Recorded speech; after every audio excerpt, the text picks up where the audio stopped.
You believe in superheroes, my naga?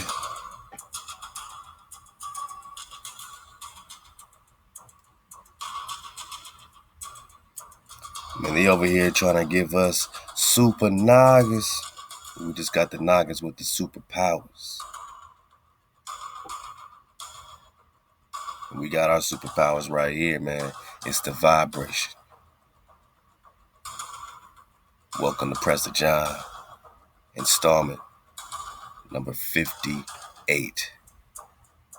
In the investigation, my naga. We on the warpath.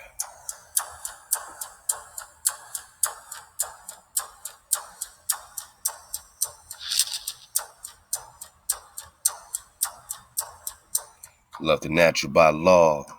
Just had his first baby Bond, man. Love to his queen.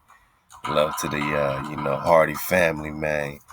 And it's beautiful, man, to witness a brother, man, just, continuing to spiral up as a strong man, as a strong ox, man. First and foremost, as a rider and a real one for our creator, Hawa. The bro's always been sturdy, man. Always had perspective on him. And I can't thank the bro enough, man, for the wave and the energy, man, and the constant recon. So, yo, man, shout out to Natural by Law. And, man, that's our brand new fourth wave music supervisor, man. You know what I'm saying? As well as CJ Battle, man, is popping off. So, hey, did they just hit us with the flat earth map, man? How did we just get hit with the flat earth? Come on, man.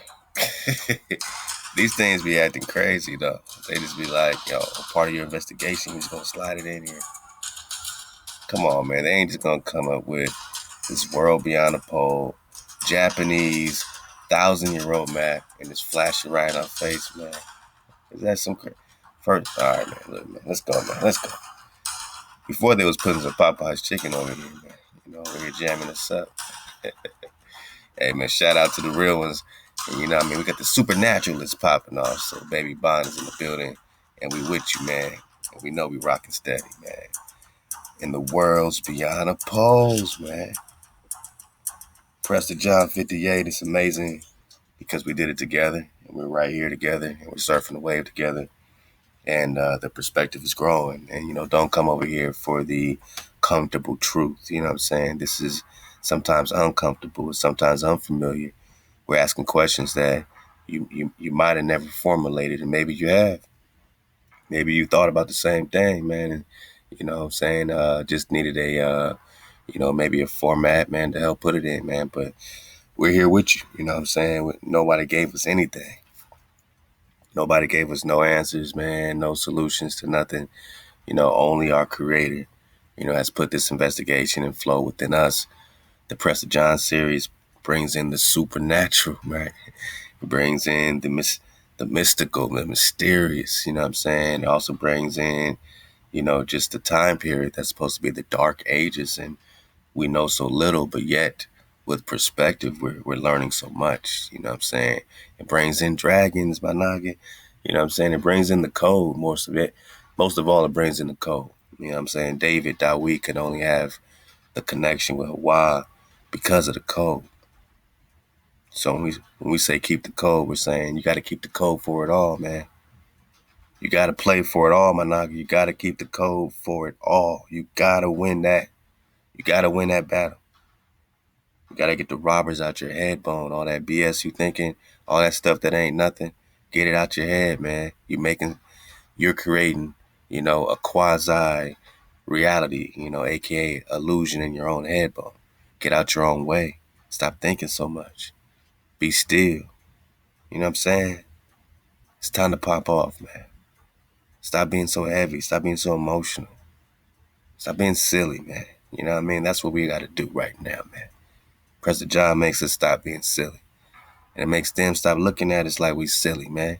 Because we claim a real inheritance. And when we talk about the kingdom of Prester John, not one other so-called race on earth has ever talked about claiming the inheritance of Prester John, my knock.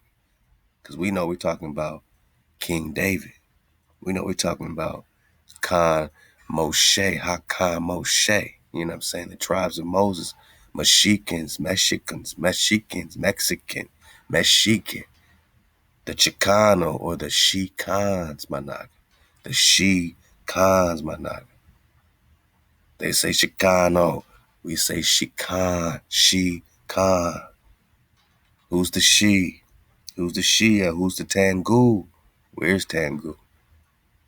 Back to the swords of the East. Where's the East? Prester John brings in orientation. So now you can, really get into the maps and see, you know, which way is, towards the paradise, towards the Garden of Eden, towards the Tree of Life. How does Mount Roraima play? We got to get back into the Tree of Life. I mean, the source of the Orinoco flow and the Amazon flow, the Ganges. We're going to talk some rivers today, man. We're going to talk a little Gozan, Guzan, Euphrates. You know what I'm saying? We're going to talk to these people that are supposed to be the sons of Guz, how this connects to the Guzana and possibly the Gozan. I'm just talking about the Kofar. You might know them as Kefers, Kiffers, in the slang, as some type of derogatory slang for Negro or Black. But we're reading about the Dajjal in Islam. The Dajjal got the Kefir written on his head bone, the Kefir, which they say just means some type of infidel. But who else do they call infidels? The Kofar-al-Turak are called the infidels. The non-Muslims, unbelievers, yeah, that would be King David. He doesn't believe in your Mohammedan tribal, powers, you know what I'm saying? So we would be the non-believers to you and the anti their Christ in Christianity. Where we stand is between it all, my noggin. We stand in the center of it all. The originators. And all this other stuff is spiraling around us, my noggin. It's like walking in, a room blasted apart full of your culture, your thoughts, your connection. You got to put Humpty Dumpty back together again. Christianity took a little bit of us to form something real because they have to slay the dragon. So they took some of that and they built, their situation. Islam took some of that and they built their situation. We're talking about the Ibaru, those that cross over, my knock. Cross over what? The water or the frequency? Prester John, puts the X, puts the mark, right on the spot, my knock. Where's the land of Prester John? Who are you? Hey, before we pop it off, we got the Ether Pack 1s going out, man. So I can't be prouder and, more excited about a product that we popping off with that's going to have all this, drop. Everything that we coming with is going to be on one spot, man. We just call it the one-stop spot for the drop. Ether Packs, man. So shout out to Clemmy Silva, Renana Aqua, what it do? Roberta Laster, Kyle Jones, Simone Watson, Jorge, Craig Williams, Marcel Lewis, Charles Stevens, Leandro Hicks, Sister Riri, what it do? Stephen Torres, Shirley Williams, David Abreu, Philip Parham, Joshua Houston, Shyla and Dre Tosh, what it do? Dwayne Thomas Jr., what it do? Christian Ashford, Sylvia Sweeney, Jared Richard, I'm talking EDU is life, my noggin, Jerkery Strickland, Edward Lewis, Padelia Bay, and so much more, man, that we got brand new Dragon sponsors, Copper Dragon, Silver Dragon, Gold, A-Hop, to all y'all. I will be reading the list next time of all our new sponsors, so bear with me on that, but we got it, and we appreciate the flow, and we thank y'all for being a part of the flow, for the radio show, for the Ether Squad, so that we can break bread, with almost 20 other Ether Squad members. We got Ether payouts going out next week. So it's just right on time for our tribal Shabata flow, Beautiful powwow. And this is what we're doing, right in your face bone. So support the Ether Pack, support the tribe, support the sponsorships as well. And thank y'all for the contributions from the cons and the contributors, man, making it happen for us, man. Because right now, we know a migration must be had. We must build our safe cities. We must build our tough cities. And with that, it's going to come stuff that, might be a little bit mystical, you know, being out there with the mountains and trees. You know what I'm saying? It might almost look like mythology, my knock, when you see these stars right on your head bone. When you see these dracons, coon, rising, quam, it's all happening. So you're gonna remember things that we went over thus far. We're on installment number 58, my knock. We started this over 4 years ago. And you know what, my knocker? We still here. And we're gonna do it for the real one neighborhood knit, man. Rest in power. Wings up. All the real ones, man. Wings up. I'm saying we losing lives every day. So, if we ain't tapping in, man, all is lost. So we gotta keep it going for our youngsters, man.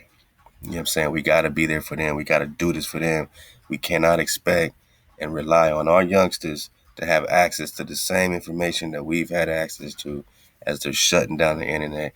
And that's why the Ether packs are so important, because you're going to have it on the file. You don't need the internet because you're going to have to drop on you. For what you want, it's going to be there. So, our youngsters ain't going to be able to get the same access, man. So we got to pop off, man. Let's go, man. We on the war path, man. Price is going up. Allahu Akbar. Let's talk about it.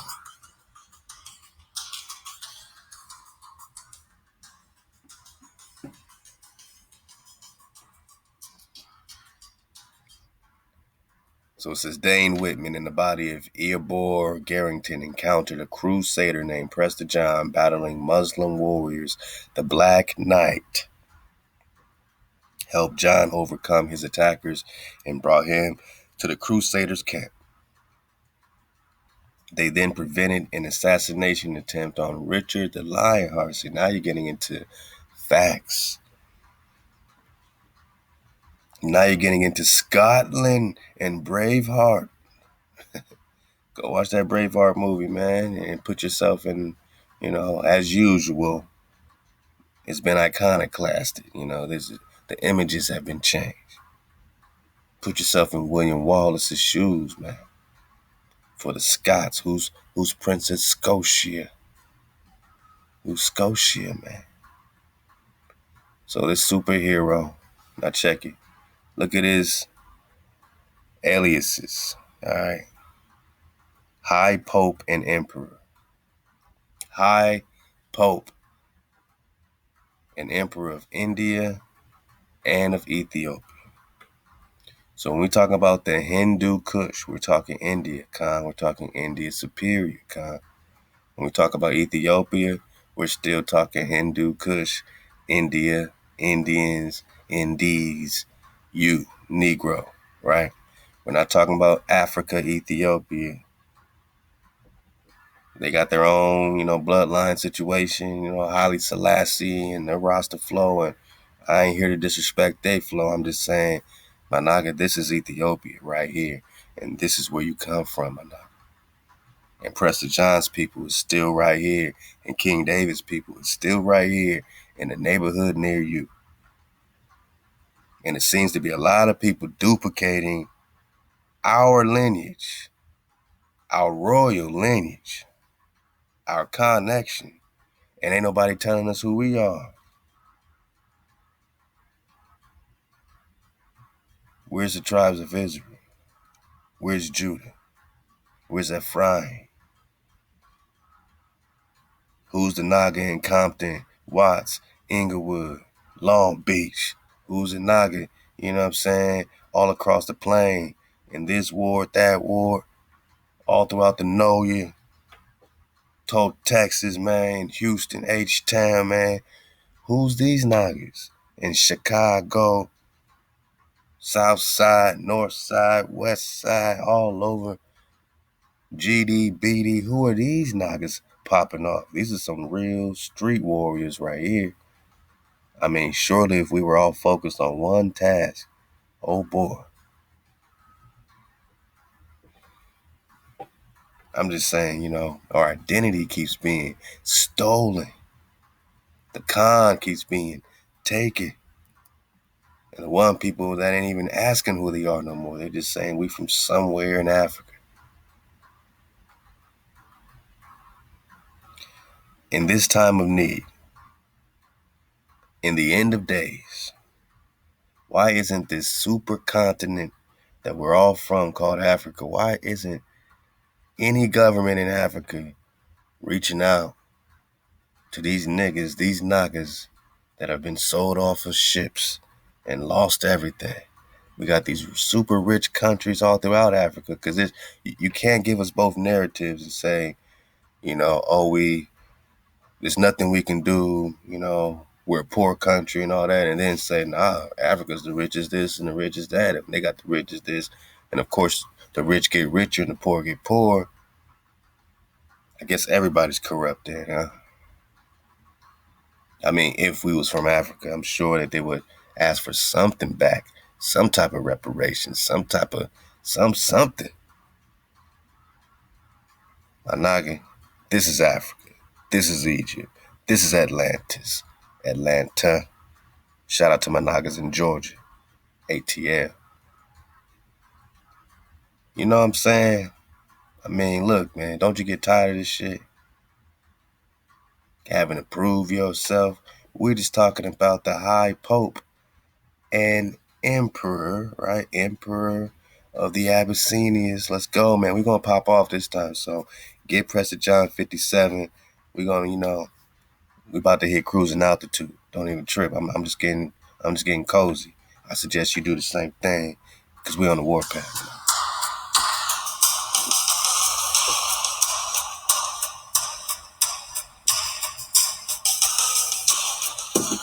High Pope. So who's the High Pope now? Who's the High Pope now? You gotta understand something, man. This superhero right here, man. This is who popped off the entire Crusades, man. You know what I'm saying? The whole crusade, everything was around this black man. They were looking for the Superman with the super land, with the super plan. And they wanted him to fight against Genghis Khan and the other Moors, right?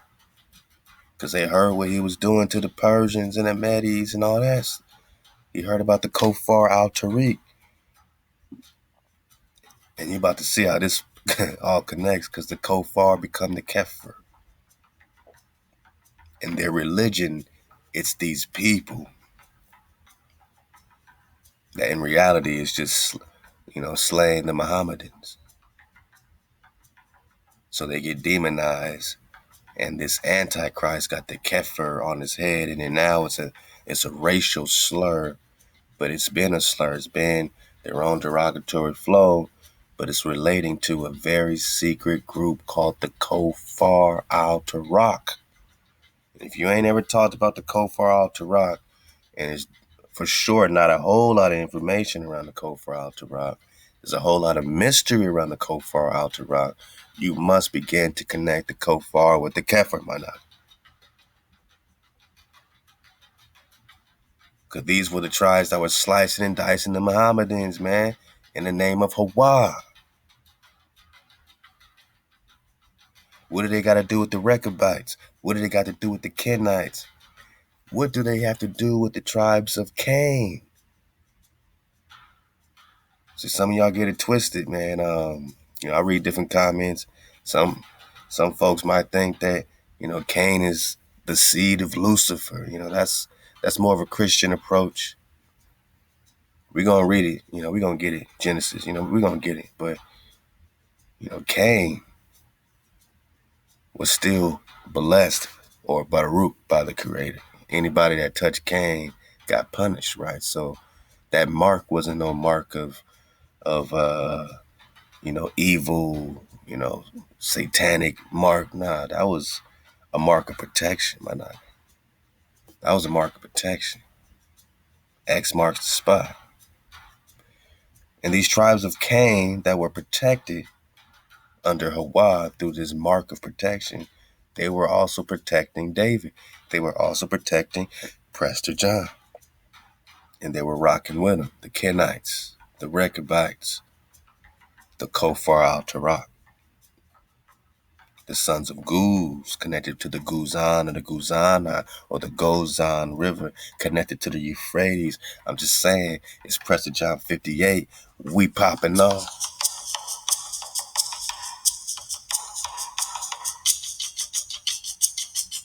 So yeah, we're going to connect a few things, man. We're going to connect a little bit more into the Kara Katai, Genghis Khan, war, more on more. You know what I mean? We're going to connect some of that Green Knight, go back to the Green Knight, talk about that, the connection with the Holy Grail, connect the Green Knight with the Black Knight, which we're going to start off doing right here. Back to the Rechabite, my knock. Get into that Jeremiah 35. Talk some romances, love to the Templar. Talk some heroes, man, like Parsifal.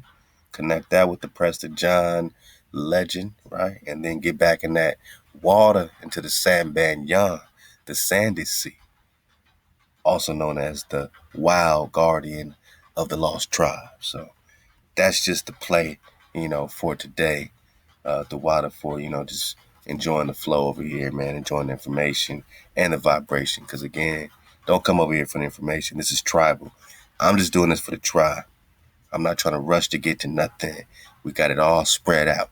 It's a beautiful palette going on. I got a nice canvas I'm painting over here. Fall back, man. Get about my way. Get about your own way, man. Surf the wave. Get you a surfboard, mini surfboard, eat the pack one, and then you popping off, man. Love to y'all. A lot of people calling it the surfboard, the mini surfboard. I guess it do look kind of just like a surfboard. I still got it up. Oh, that's the band. That's the Etha band. Yeah, I looked at it differently. I said, oh, this does look like a surfboard. I wasn't even thinking surfboard, man. It just came out looking wavy, man. Get your Etha pack, man. And let's pop off, man. So the investigation, again, we're not the only ones investigating. They've been searching for Prester John for a mighty long time. And you have to wake up, my nigga, because they only officially stopped the investigation once they found me and you. Once they found us, off the books. The investigation's off the books, but they're still doing it.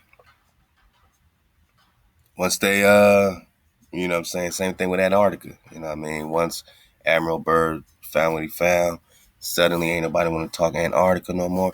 Y'all don't want to talk Antarctica no more? But it don't mean that they still ain't rocking out in Antarctica, right? So they just got off the books with Prester John. We picked it up. Didn't know that it's a Prester John studies in Yale and Harvard, and they got their own Prester John studies. And it's all about this so-called black man. This so-called black man. And we've been asking the same damn question. Prester John, we on your ass, man. We on your ass, man. It's Prester John 58, man. We on your ass, Prester John. Hey, man, we almost there, man.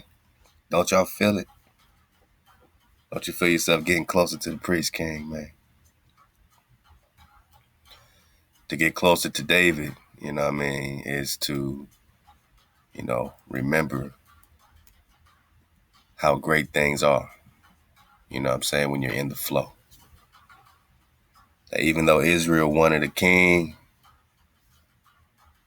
they wanted to be ruled like the nations. Hawa gave them Saul to rule them like a king.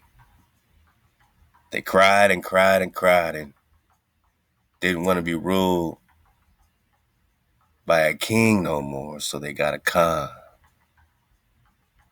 They got a priest king. So there's a difference between a king and a priest king, my knock. And all this is in Hawa's plan, Hawa's flow, to make David, have the keys, have the power.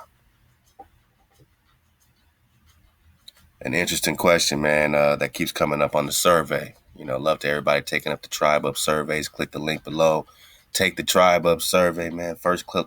All you got to do is fill out the Tribe Up form, and then you're going to get the Tribe Up survey, you know what I'm saying, within a few days. And then from there, you do the survey. So then we're going to get back to you from there, my niggas. But, man, jam up Johnsons, man. But, yeah, man, one of the questions is, who is our Savior? The last question is, who is our Savior? And that's the one that really, I could try to make it, something light, but it's just not light. You know what I mean? It's surprising the answers that I'm receiving, man. I'm getting the Yahweh Shais. I'm getting all kinds of things, man. You know what I'm saying? Everything but Hawaii. I'm even getting King David. Somebody put King David, and I see where they're going. They're connected. You know what I'm saying? I think I know what they mean, but still, we got to be clear, my nugget. The only Savior we got is our Hawa, is our framemanship. Through that, we can have a messenger and a connection and the keys. Through that connection. There ain't no script that tells us to wake up, seek our Creator, and anybody else. Nobody else. There's no script that tells you to search for or seek after nobody else but Hawa. And when you connect that, you get the keys to, start your Prester investigation into yourself, into your regal Naga flow. There's no script that tells us to connect to no angels.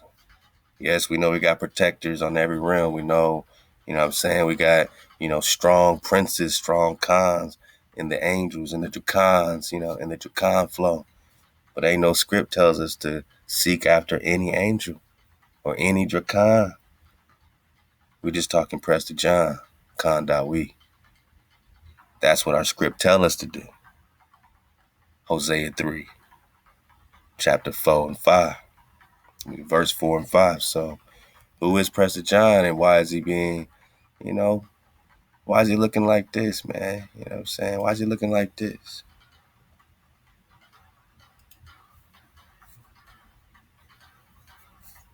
So they say, crusader named Prester John battling Muslim warriors. Who's that? I mean, you talking about Israel versus Moab or Moal, as the Prester John legend in its sources by Keegan Brewer says Moal. Genghis Khan Chinggis is from a place called Moal, Mamoal. And I say that sounds very close to Moab. They say Moal. They say Moab. Either way, it's a more and more war popping off. Now, somebody called the Black Knight, which in the Parsival, romance investigation over there, and they got different types of Parsival write-ups. You know what I'm saying? We're gonna get one of them, but the Black Knight in some cases is the son of Prester John. But it says the Black Knight helped John overcome his attackers and brought him to the Crusaders' camp. They then prevented an assassination attempt on Richard the Lionheart. And I hear in different parts of the investigation that Prester John was allied with this Richard the Lionheart. And it makes you look at the movie Braveheart a little different. What else does it say? After the Crusades, John traveled the world until he found the island of Avalon. There he gained the evil eye.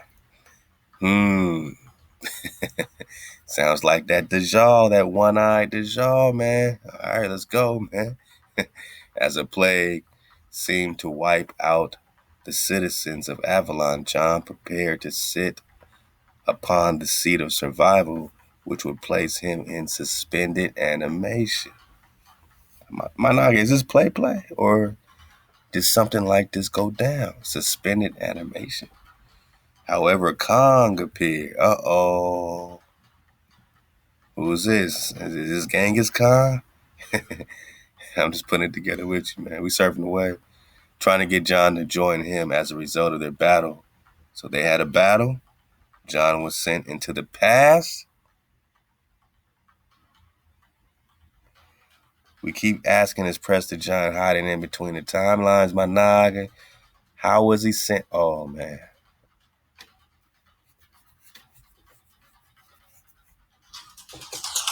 We on the warpath.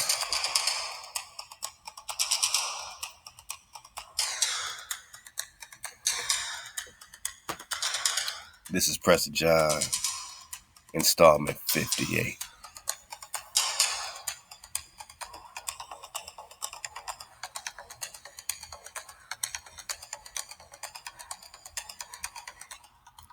My naga, how was Prester John sent into the past?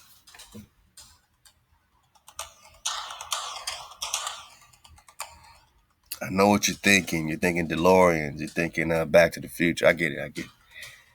All right, let's say it like this. Other than a time travel machine mechanism situation, we could talk about that too. We could talk time machine, my nigga. But other than that, how else could he be possibly sent in the past? Anatoly, for the man go, my naga, 3 major chronological time shifts, 333 years, 1,053 years, 1,778 years. That's how they threw King David back into the past. They shifted time, my naga. They shifted time.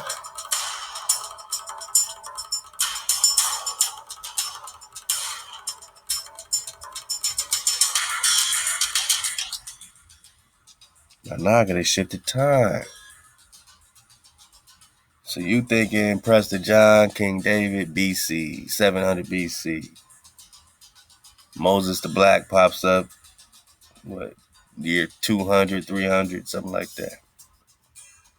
Moses Maimonides. You got the reflections of David, David Soslan, Roger Haraja Chola, Lebno Dango Dawi. I mean, hey.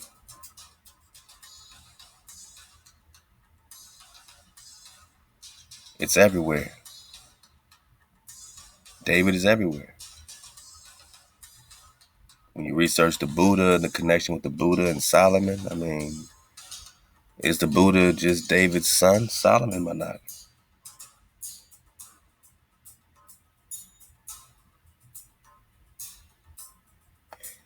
It seems like we just been reflected and photocopied in all these religions and all these other cultures of these people has been stolen. And you got to say, if you don't have your own history, then who the hell are you? And if you're all using our history, then who are we? We are on the warpath.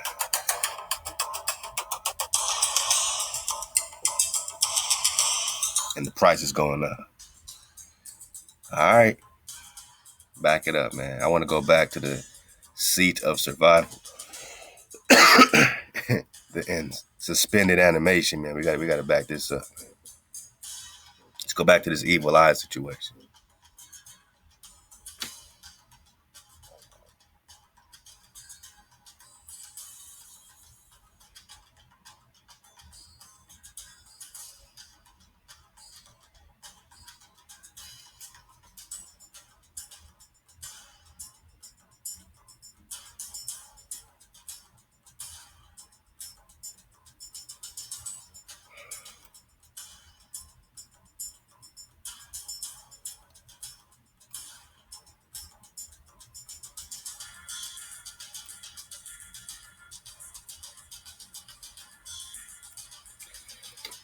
So, to the Muslim, to the Islamic, or to the Mohammedan, it's all respect. We're just digging on things. Don't mind us, don't mind us. We just, we're just the Hebrew waking up that y'all help put to sleep. So don't mind us popping off, you know what I'm saying? Don't be so offended by everything. you know what I'm saying, that we recover. We're just recovering ourselves, man. And sometimes we got to snatch ourselves out of you because you have taken pieces of us and they flipped it. And the average, Islamic Muslim, Mohammedan tribal member, they won't get it because they've been taught differently. If you've been taught a different meaning, then you're going to pop off with the same generic, recycled, practice and program response.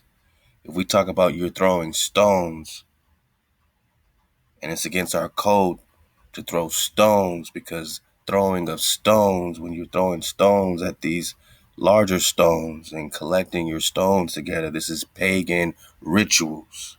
This has nothing to do with Hawa. This has nothing to do with Hawa. Why are you throwing stones? What's this Shumash about? Mars, my noggin. Saturn, my noggin. That's what you're throwing stones at, Mars and Saturn.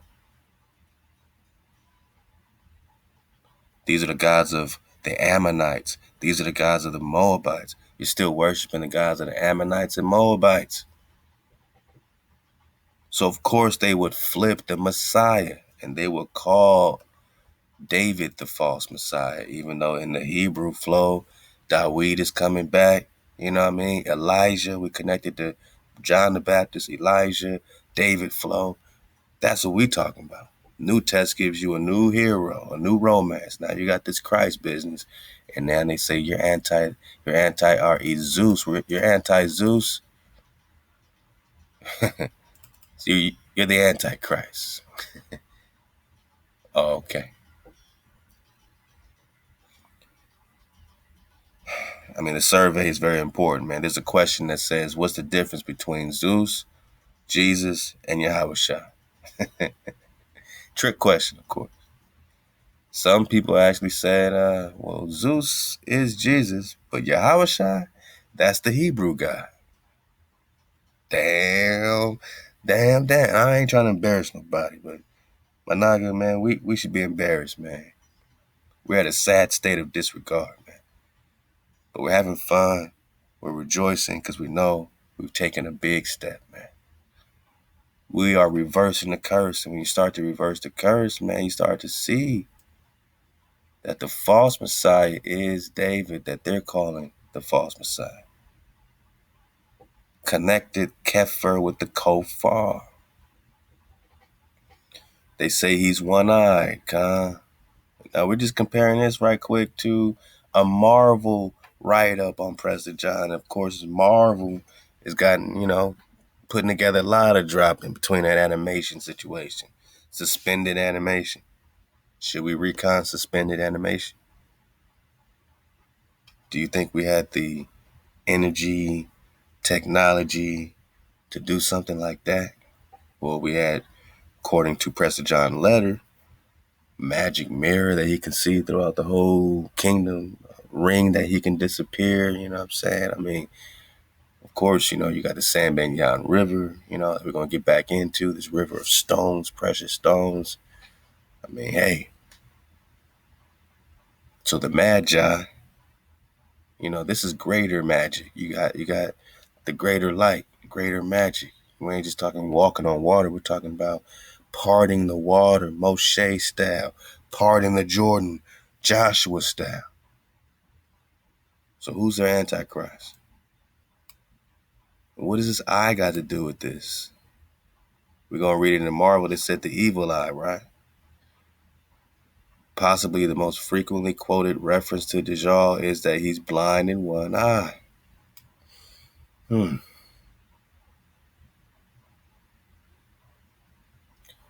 Dajjal is blind in one eye. Hold up, man. Love to everybody, man, supporting the flow on IG, man. Shout out to everybody, you know what I'm saying? Just giving great energy. I'm real slow with the DMs, but I will be getting back, man, and making sure we all, you know what I'm saying, checked in. Hey, shout out to the real one, man, out here in LA making it happen, man. Marquise Diamond. My big bro, man. My big bro making it happen, man. You know, everybody got a role to play. You know what I'm saying? That's how I see it, man. Hey, man, you over here supporting the flow, man, supporting the droplets, man. Hey, shout out to Mikael. It's all happening, man. We just getting wavy over here on IG. Eat the bands, eat the packs, popping off. And yeah, you know, we were dropping, you know, these Etha Gold packs, my noggin. And, you know, this one's going to have the whole Prester John investigation on it. The Prester Pack 1, my noggin. 32 gigs of Prester John series, videos, links, maps, books. All that's available now, man, for the pre-order. And it looks like that, man. It's a beautiful, you know, capsule. You know, got the logo engraved, man, being bound. So, you know, just it's a collector's item, man. It got the whole Prester John series. But I just want to talk this one-eye situation right quick, man. First of all, where is the land of Prester John? If this is Mexico, I know it's a little small and blurry, but riddle me this, man. Let me get my zoom on. Managi, this is North America. And we're going to ask that question again about, does North America actually exist? Or is this really Asia that they've trained us and brainwashed us to call North America? Okay. Are we in Asia right now? Mexico, Cuba, Cathay, India Superior. So when we talk Hindu, you're in India, man. I don't know what else to tell you, man. Mexico, India. Where's Tibet? Right around what? Memphis, Tennessee, right around this area. Prester John, where's this? Right around what? Utah, Arizona, Grand Canyon. Oh, we're just talking about the Grand Canyon. Straits of Anion. Prester John, Cathay, Mexico. Let's go. It's a beautiful thing. Where are you? You already home. And we're just talking about being blind in one eye. This is off one of the maps in the latest map pack. So, Managa, yeah, this is the David Rumsey map. I can't make this shit up. I didn't draw this. So what's this one eye situation about? Why did they fuzzy up his eye like this, man? I mean, this is an actual serious question to a serious investigation. You know what I mean? Just fall back and, you know, try to figure this shit out with us, man. Because they said he's blind in one eye.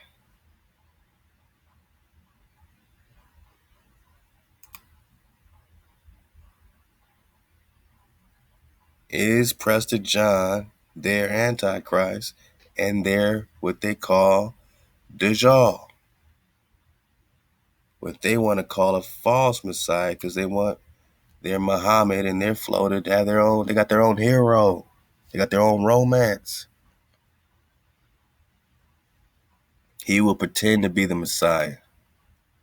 Deceive the people by showing them amazing power. Same thing with the Antichrist. Oh, he's just going to deceive. They're not telling you that they already are deceiving us. How much more deceived can we be? Now we got to worry about some further deception. They got us thinking about a futuristic deception, my naga, while they're literally deceiving us right now with this COVID situation, with this tenderoni situation, with all these trafficking, you know what I'm saying, sick fuck situations, you know what I'm saying? They're deceiving us with this organ fucking melanin organ situation, man. This is madness, man. And we're worried about future deception of a future deceiver coming when we've been deceived the shit out of. How much more deceived can the Naga get? So any pretend deception they want to start talking about, You know it already that they're deceiving you. It's the you know what I'm saying, kettle calling the, you know what I'm saying? You know what I mean? Kettle calling the something black. You know what I mean? You know what I'm talking about? Cap calling the kettle, pot calling it. You know what I'm talking about? I mean, how can a deceiver call you the deceiver? That's the point. Okay.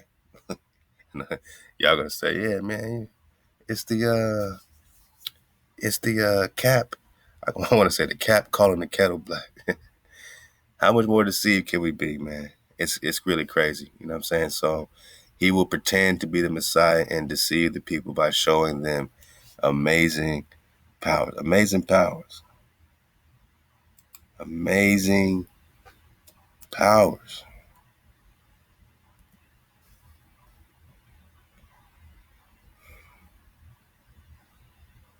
And what did it say about his eye? There he gained the evil eye as a plague. As a plague seemed to wipe out the citizens of Avalon, he prepared to sit upon. So they don't really tell you, they don't tell you specifically what this evil, I mean, can we click it? It is hyperlink. Let's see if we can get some input recon on this evil eye. You know, maybe they'll give us some more drop. But it's very interesting, man, that we're just talking about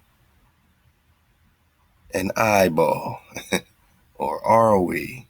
Maybe the eye thing stands for something else, man. Let's see. Placed in the care of Prester John until it seemingly exploded. The device, we're talking a device. All right. I mean, hey, you take it where you will. The device actually split into 6 pieces and spread throughout the globe, becoming the focal point of the Avengers Defenders wars. This the whole Infinity Stones, my naga. And what's the Prester John drop got to do with the Shintamani Stone? Back to the Sangrala.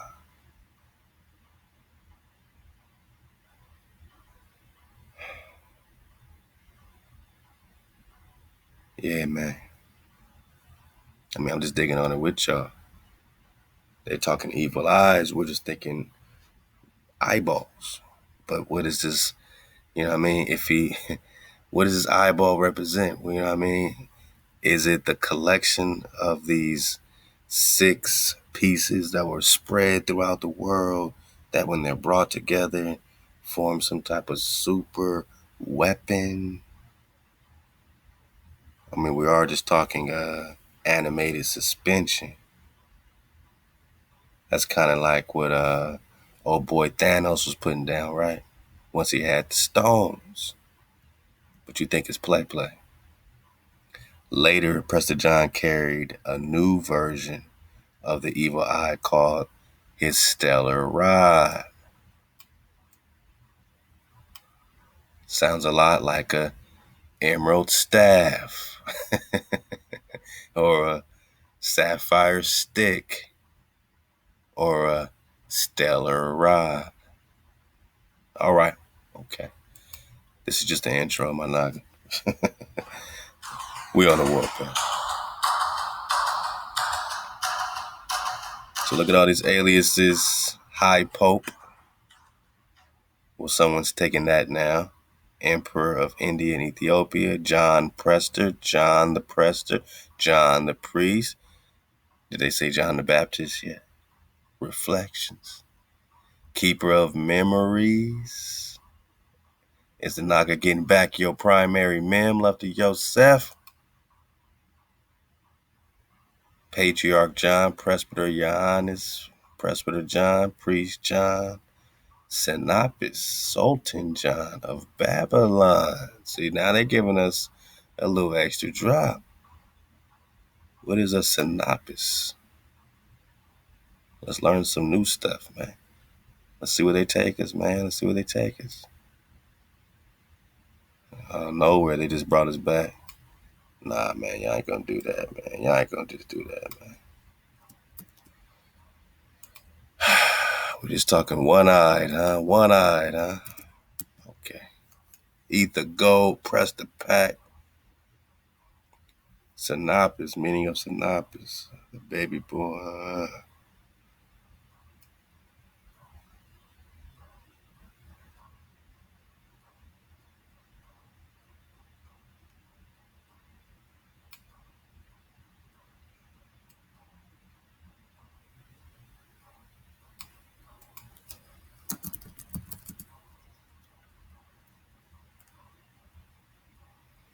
Synapse. They're trying to switch it up on us, man.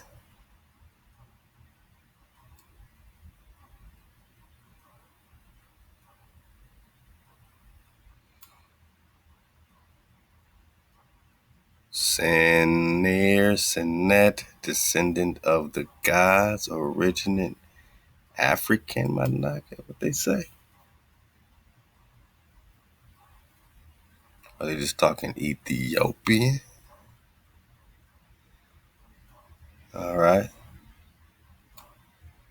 Okay, so legend name, French, male, legend name. So they ain't telling us nothing. Everywhere else it says a meaning. Over here it just says legend name. Name of a legend. So we ain't getting nothing new from that little site, man. You know what I mean? I might have to do etymology on it, man. Let's try etymology. Let's see what we got. Let's see. Oh, shit. Oh, look how they flipped it. Shinopis. Okay. Sino. Foreign strain. Foot. Putting that foot down. Let's check out Shinopis.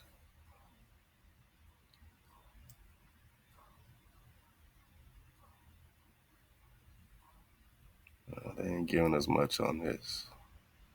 We just keep getting foot. Zynos, foreign.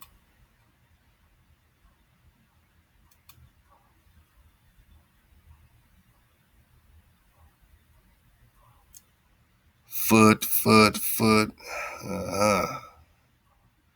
Foot, strange foot. Hey, y'all let me know if y'all see anything else on this. Let me get out the Zynos and just put in this Prester.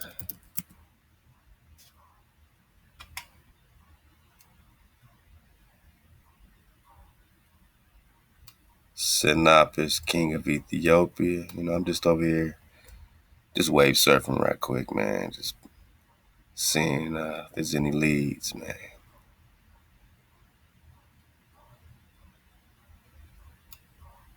So I just, just looking around, just seeing some Nubian connection, Ethiopian connection. Land of Nubia ruled by Synopsis.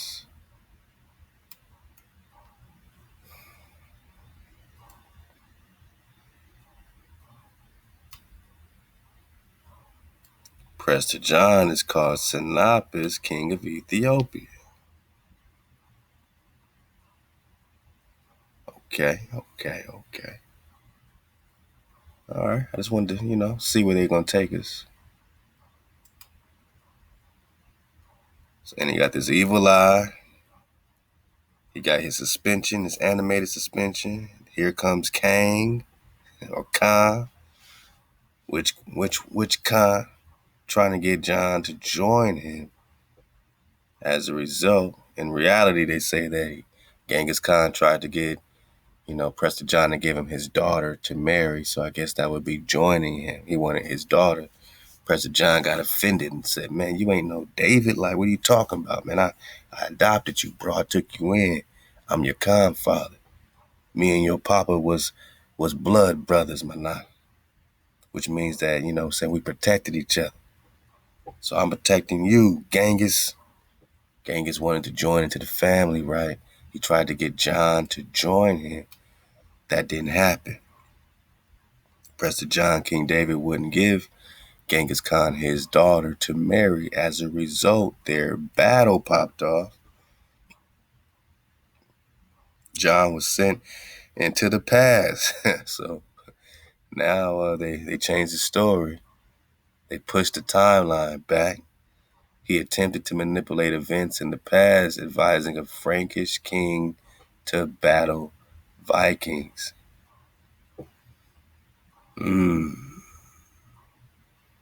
read that the Franks and the Rus clan Ross are part and parcel with the popping off of the Knights Templar, this alliance with the Franks. You know, keep hearing about that. He was stopped by Thunderstrike, then acting as Thor, who was investigating a town Kang had reverted to medieval times. A bolt from Mal Jolner somehow triggered the eye to teleport John back to Avalon. Now, where's Avalon? Where's Camelot? Where's Kalaluz? Where's the land of Prester John? Under unknown circumstances, he ended up in Africa while in suspended animation. Y'all think they're making this stuff up, man? All right, John and the Seat were later found in Africa by Human Torch and Wyatt Wingfoot while searching for a way to assist the Inhumans, and they awakened John. Johnny Storm took the eye forcibly and activated its self-destruction, but dropped it before it exploded. While wandering the desert, John found a tribe of Bedouins, Bedouins. Now this ties into the Bragatoni dynasty, man. So these folks ain't playing with us, man. But they are playing, though. You know what I mean? But they ain't playing.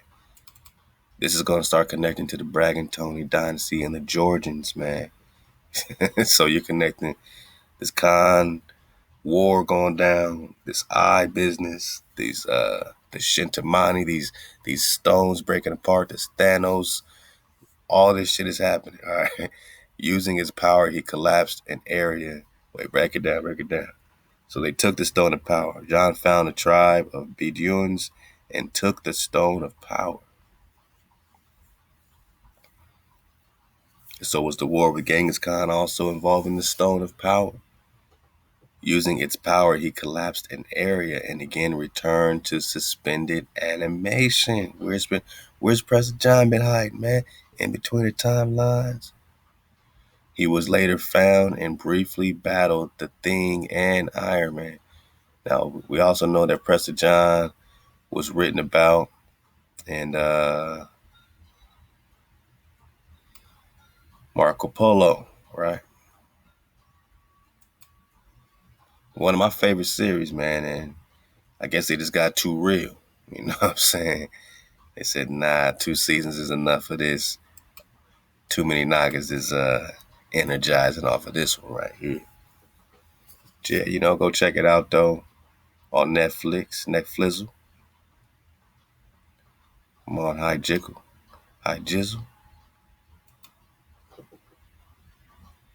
So who is the mythical Dodge to hijack? Because they're going to tell you, man, they could not convert Genghis Khan or President John and his people to Christianity. They had a hard time with trying to convert some Hebrew priest kings, man. So let's get out the mind of a hijack. And let's get it from here.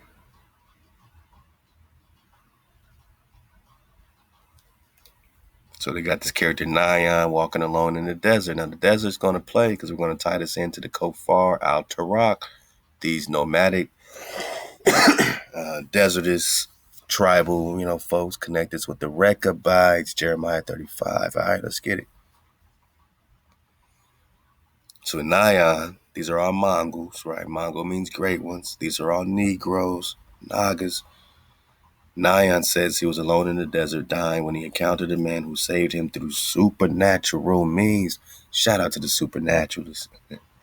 They walked together for weeks, Nyan says, without food or water and without any thirst or hunger. This man is Prester John. So wandering through the deserts. So you got Khan David connected to these palaces and all the splendor, and you got him connected you know what I'm saying, to these nomadic flows, you know, going from place to place. We've all heard the stories, Nyan says, descended from the Magi, cast shadows in the night, resides by the river of heaven. So we're going to talk about this Euphrates. We're going to talk about this Gozan connected to this river, man, which imparts everlasting life. All right, all right, all right. We're just talking the fountain, right? What's the question? What's the question, my nog? Did a black man discover the fountain? We're talking everlasting life, and let's just talk, you know, a little Kofar-al-Turak. You keep hearing this term, but you know, before this, you probably heard that term. Never, you know, you probably never heard no one talking about the Kofar-al-Turak until we started to rock. All praise Hawa. We started to rock out. And suddenly this tribal group started popping off, man. And we did, you know, a couple swing bys on this, but, you know, let's just get a quick update, you know what I'm saying, for the wave surfers, man. Hey, man, you just started digging on this over here. You press that red button. You want to check us out, see what we're talking about. Hey, you know, hey, welcome to the water. And by the way, man, we on a warpath.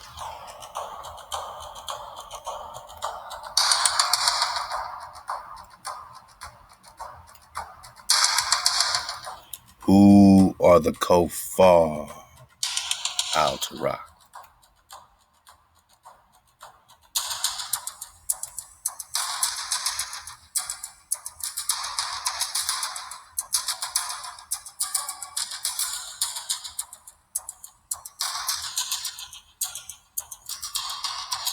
We're talking green knights. We're talking black knights.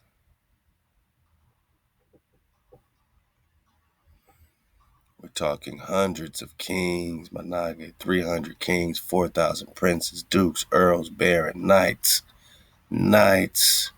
green knights, black knights.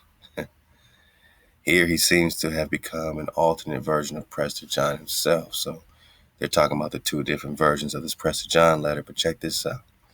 Indeed, it is very likely that some sort of identification between Prester John and the King of Israel, between the remote realm of Christians and the final refuge of the 10 lost tribes, lies buried in the very sources of this legend. This possibility seems very close to the surface in the early Central Asian version provided by Hugh of Jabala, with its intimations of Tartars and the king of the Khazars. Remember, we looked up the term Tartars in the 1828 Noah Webster Dictionary, and then we got hell. It literally says hell. So who's in hell? Who's the Dajjal, right? Who's their Antichrist? Who's the Tartary? Who's the king of Tartary? Only a generation of Bishop after generation, a generation after Bishop Hugh, the celebrated Jewish traveler Benjamin of Tudela, described the relationship he had heard between 4 of the lost tribes and a nomadic people called the Kofar-al-Turak. And this is when we begin to rock. This ain't the fairy tale, my naga. This is real history, reconning, putting together, you know, the travels of John Manderville, Eldad El Hadani. We're talking Manasseh ben Israel and his world. We are putting it together, my naga, in real time. So check it. Let's tie it into real time history, right?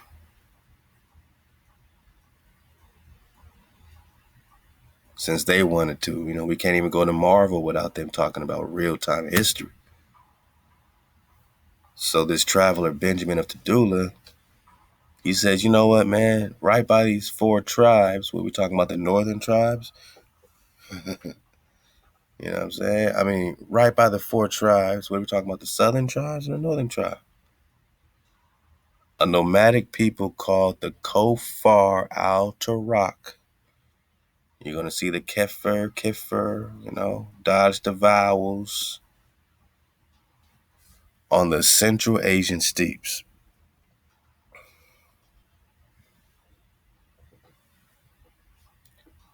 Where's Asia? Okay. The Kofar-al-Turak evidently were not Christians, but their purported relationship with some of the lost tribes resembles that of Prester John.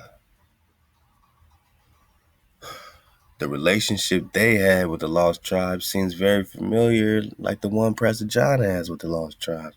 Is it possible that it's all one and the same thing? That when we talk Kara Katai, which is a title, Kara means black or melanated, copper color. Katai is Cathay is pure land. So you're just talking about the copper color cons on the pure land is the Kara Katai, South Carolina, North Carolina.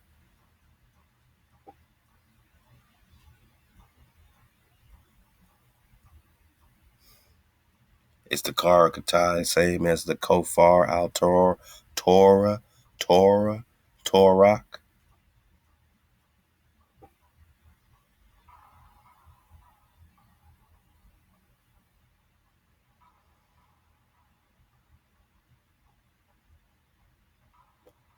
Is the Kafar the same as the Kefir, the same as the slang for the black man, slang for the term Negro? We're just talking the slang, right? Racial term. Kafir, also Kafri or Kafir. You see how they switch up the vowels? A racial slur used to refer to blacks, black people. Who is their Dajjal? This is just a good question. Who's the Dajjal, or who they call a false Messiah, who has these amazing powers? He got the Etha, he got the Magi flow, right? He got the Magi flow. Blind in one eye, right? But what's this one eye situation about? We're just talking the stone of power. But the Dajjal is sometimes said to have the word infidel, kafir, written in between his eyes, possibly on his head bone, his forehead.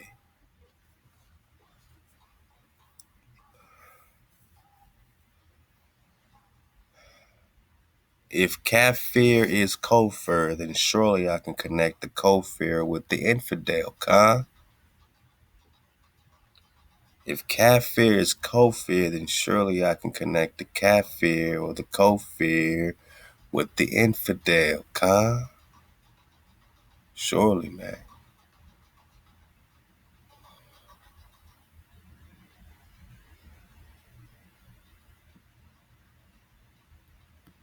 Surely, man. What's this infidel about?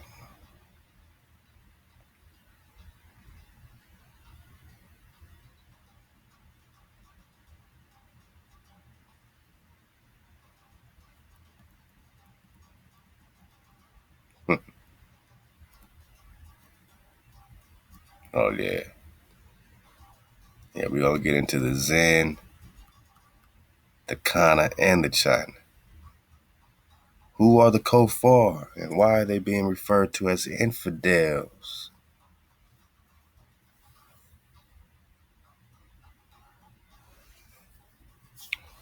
The Kofar-al-Turak army was victorious and slew many of the Persian hosts.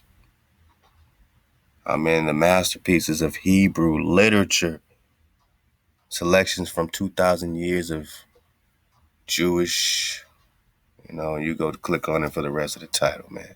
By Kurt Levian. All right, so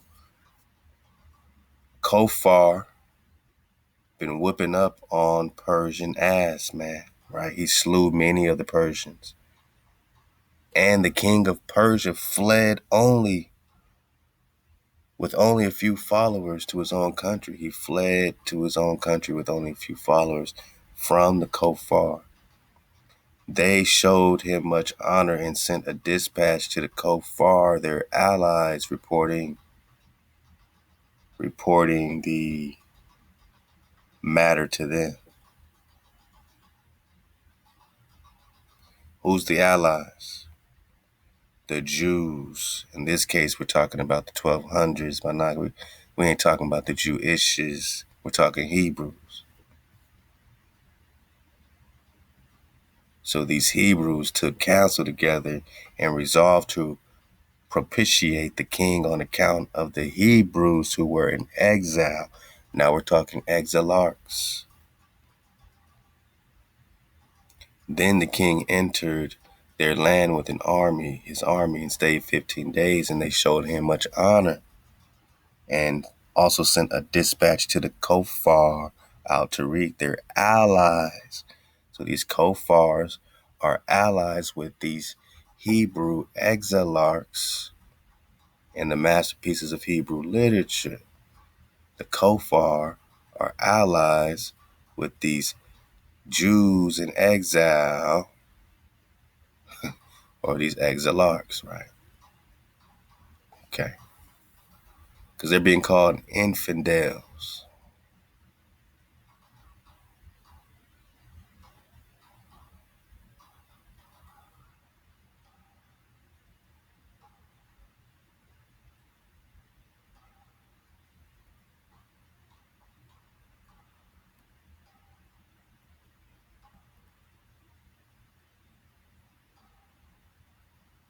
The Kofar-al-Turak evidently were not Christians, but their purported relationship with some of the lost tribes resembles that of Prester John and could have something to do with the making of the Prester John legend. Well, what do you think that these Kafir or Kofirs have to do with the Prester John legend?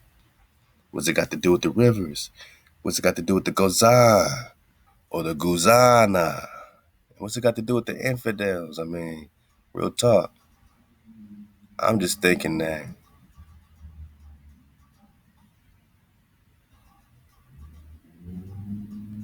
if the Dajjal, who's their antichrist, their false messiah, they say, is having this infidel kafir written in between his eyes. And then we have here that,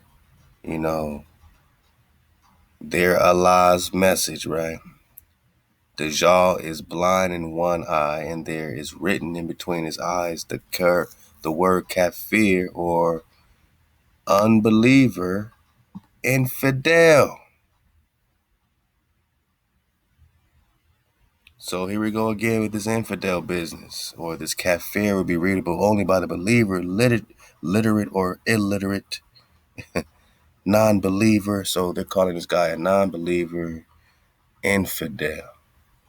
And I said, man, if we're going to connect the kafir to the Kofar-al-Turak, we're connecting the kafir to the kofir, surely we can connect the infidel. Surely we can connect the infidel. And well. Hey, man, sometimes you just got to surf the wave, man.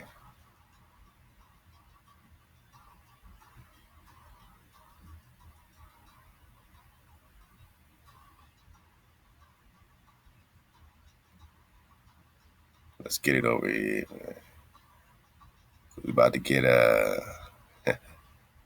some connections, man, in real time.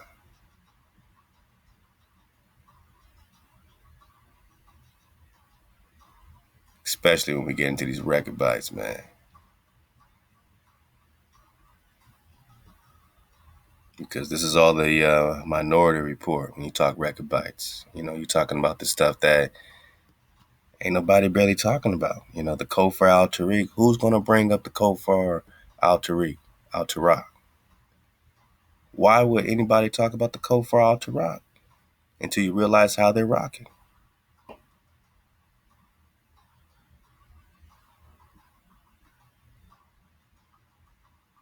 Until you realize that they are victorious in slaying all these Mohammedans, you know what I'm saying? And we're going to keep reading and get all this other connection with it. But this is what's happening. So they become demonized in the Mohammedan religion, and now they are the infidels, right? Now it becomes a racial slur, but it's just equivalent to Negro. Kafir?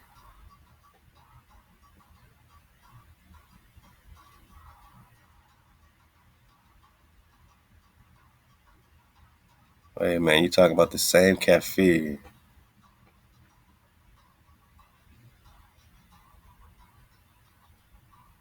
that's rocking shoulder to shoulder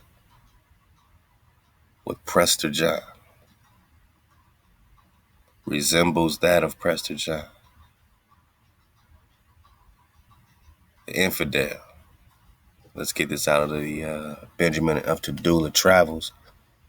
Now it says Benjamin is one of the very few writers of the Middle Ages who gives us an account of these subjects of Prester John, right? They were no other than the infidels. Here goes this word again. But now they're being called the sons of Guz or the Kofar-al-Turak. Who's going to rock with us, man? But look how they demonize them already. Look, the wild, flat-nosed Mongols from hell, right? Tartary steeps is the depths of hell. And so we got Tartary means hell, right?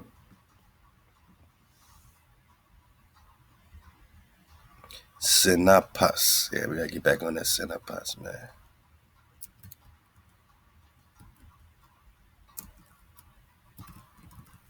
Let's get it from here.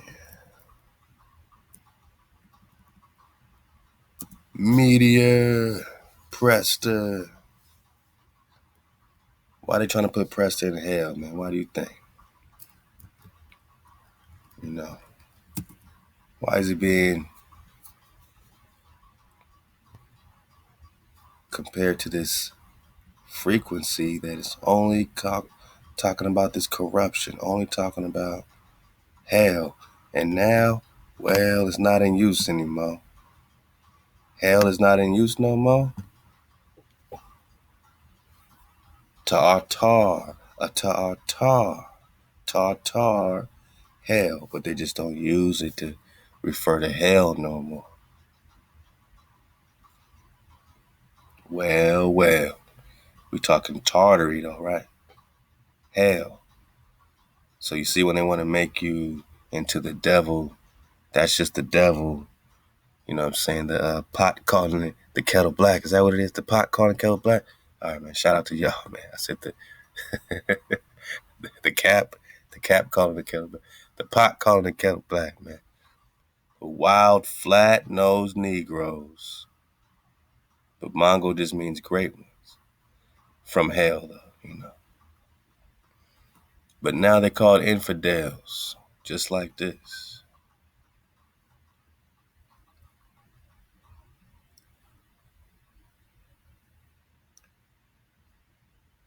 Infidels, right? Infidels, right? I mean, just count the infidels. Infidel, infidel, infidel. Huh? Infidels. Anagi, can we stop playing? What is this kafir racial slur talking about black people, talking about Negroes? Why is it written on the head bone of their Dajjal? The infidels on their forehead. Because he's not a true Muslim. So he got this kafir written on his forehead bone.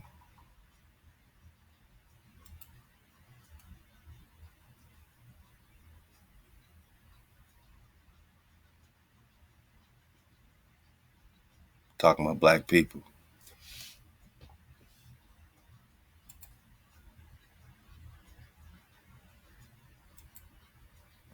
Infidels. Now they call them the subjects of Prester John, but we're just talking about the Kofar-al-Turak, Prester John's people, man. So we're just talking about the Kofar. What does Kofar have to do with Kafir? That's the question. What does Kafir have to do with the Dajjal? They're anti-Christ or anti, they're anointed or anti-they're anointed. You're anti-they're anointed because they want you to have a new hero, a new anointed. But David is forever. They don't want you to know that. They don't want you to connect to forever. The water that flows on this earth forever, it flows through order over chaos. We don't need no false miracle worker. That's their religion, right? I mean, who fits this? You don't hear about David walking around healing people, right? This is their New Testament. So it's like they've duplicated and created their own Dajjal in the New Test. But to all them, you're the Antichrist. Because this is just Islam's Antichrist. Everybody got their version. Everybody got their version. But it's the same damn thing. We're just talking infidels, right? Infidels, Khan. Now the interesting thing, check this out. Sons of Goose. Let's just surf this wave right quick. Who's the goose? Who's the goose?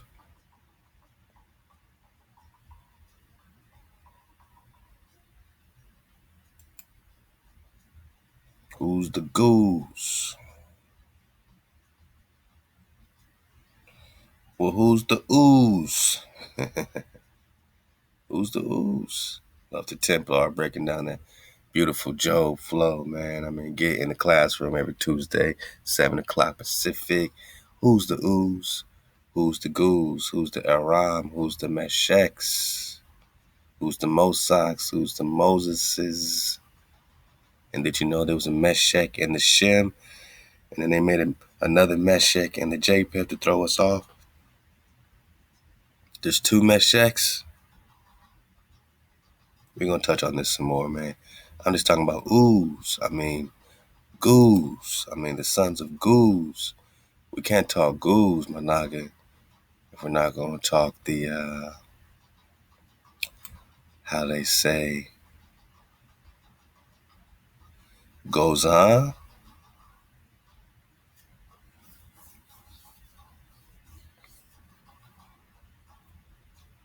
Zuzan. Gozan. Hala. We're just talking about praising, my naga. Praising. This is out of some straight up drop. Who are the 10 tribes? We might end up doing a whole series around, this and other documents connected with it. Where are the 10 tribes? You know what I mean? By A. Nabur. All right, but Gozan is, as it is said, the river of Gazna. So you're talking about a river. It's connected with this Euphrates flow. We're about to get that. I'm just, trying to see clearer when we talk about the sons of Goose. What does Goose have to do with ooze? And why is there no more genealogy over here? Why is this just cut off? He's saying none of these handsome brothers had families, Managi. Should we believe that? Why are they hiding? What are they hiding about the tribes of Moses? What are they hiding, man, about the Kofar-al-Turak? In the Dark Ages, I mean, there's nothing going on here, right? Is this connecting with the Byzantine Empire? Mossack and Mossack, the founder. Why are there two Meshechs? Even Graham Hancock pointed it out.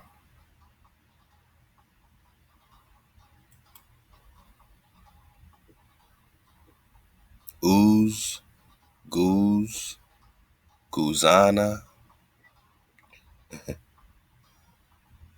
Gazga.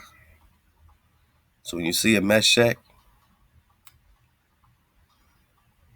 these are all the same ancient names, my naga, of the Meshech Phoenician, what they say slave caste.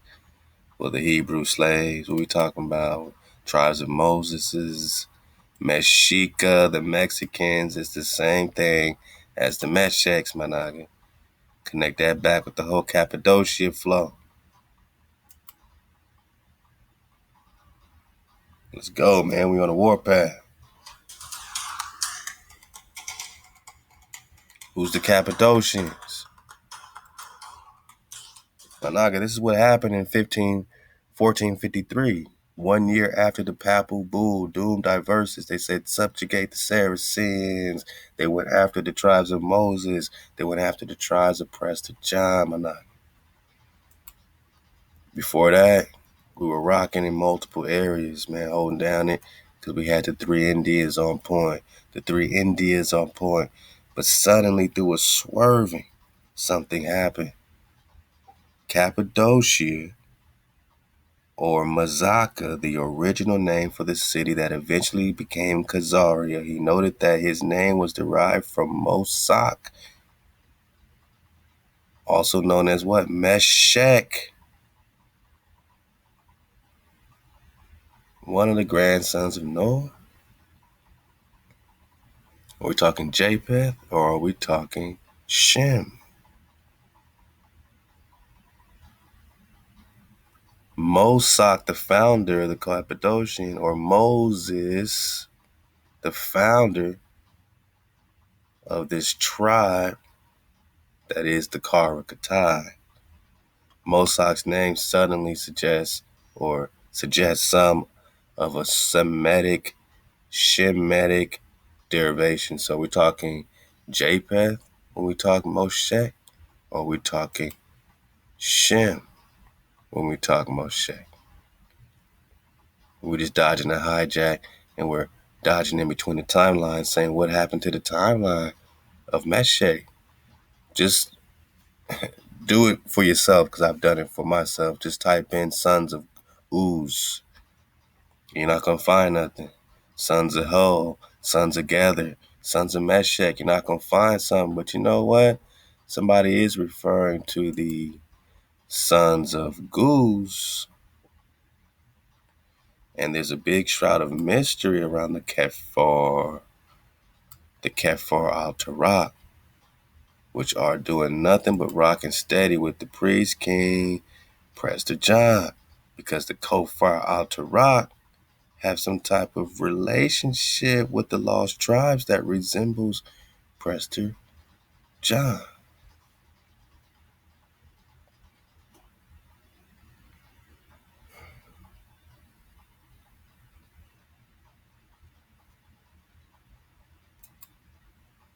Meshechs,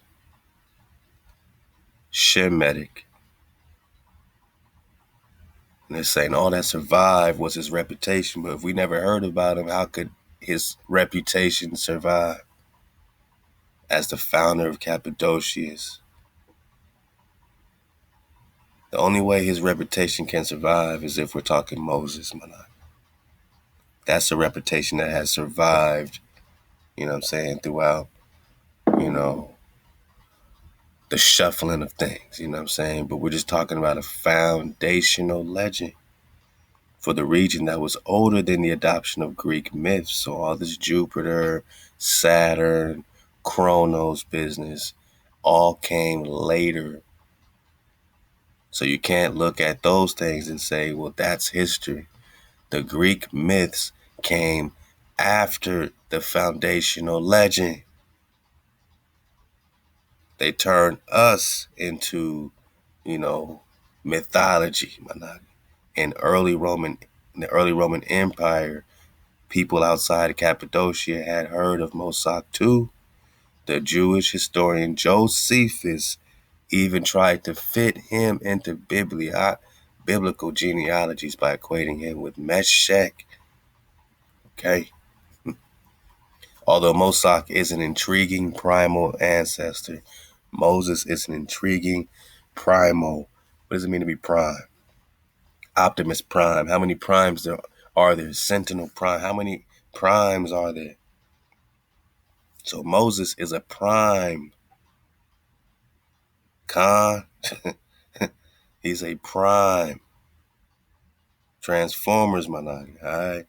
He unfortunately remains completely obscure. Wait, I thought his reputation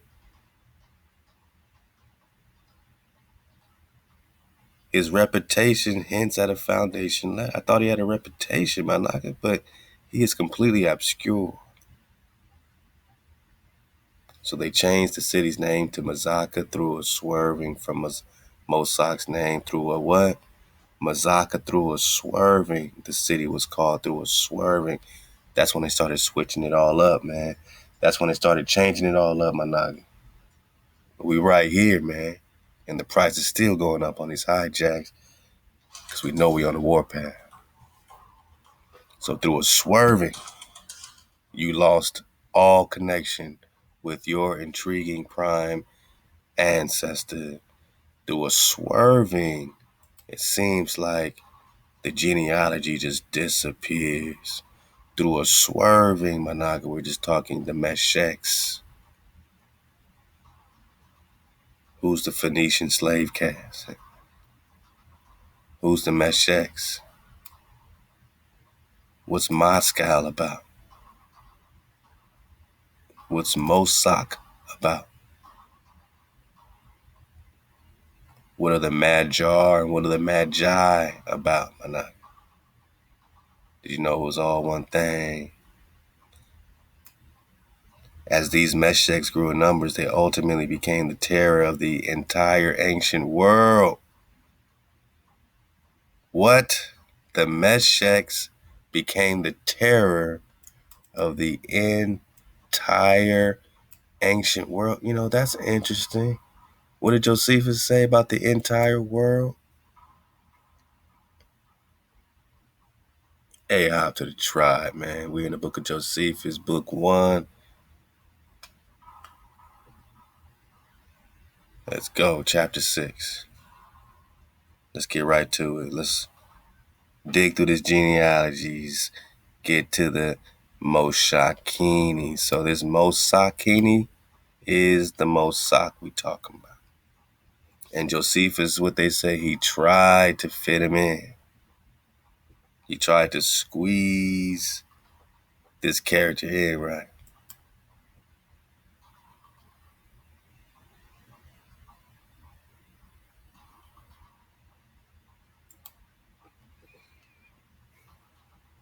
The Jewish historian Josephus tried to fit him in to biblical genealogy. Okay.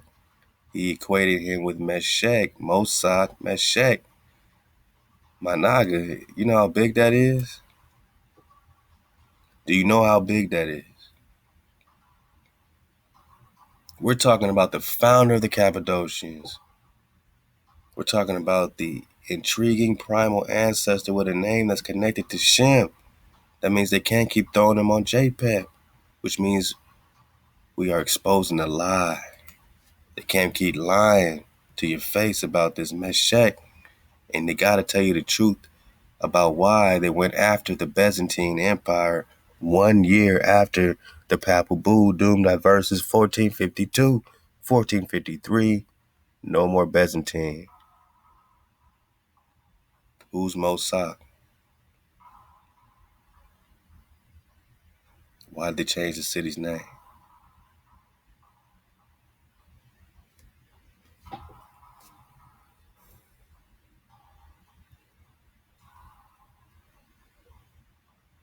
The myth of Moses, Mosach, the founder, Meshach, Meshika, Moshe,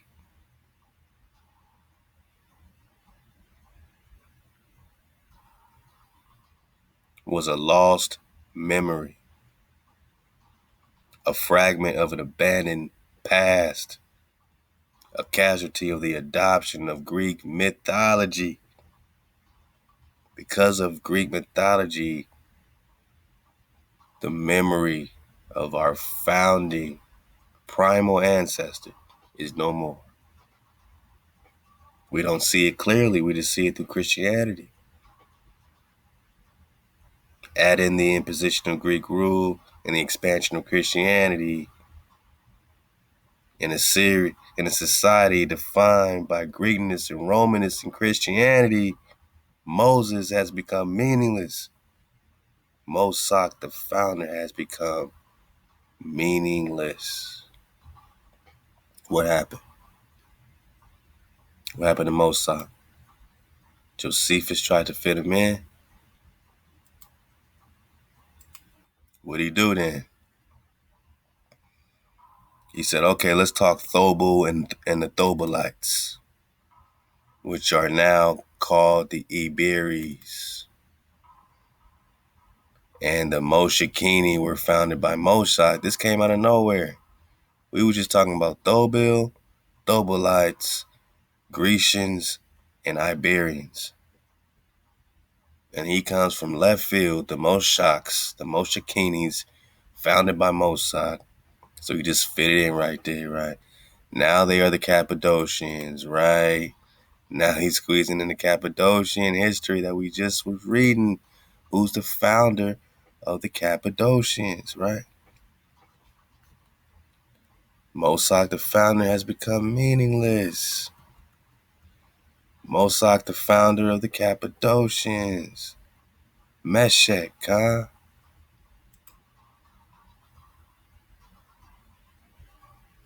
Mosach, now they're the Cappadocian. And here's the hint he gives since he just squeezed them the hell up in here. He said, there is also a mark of their ancient denomination still to be showed. What mark is he referring to?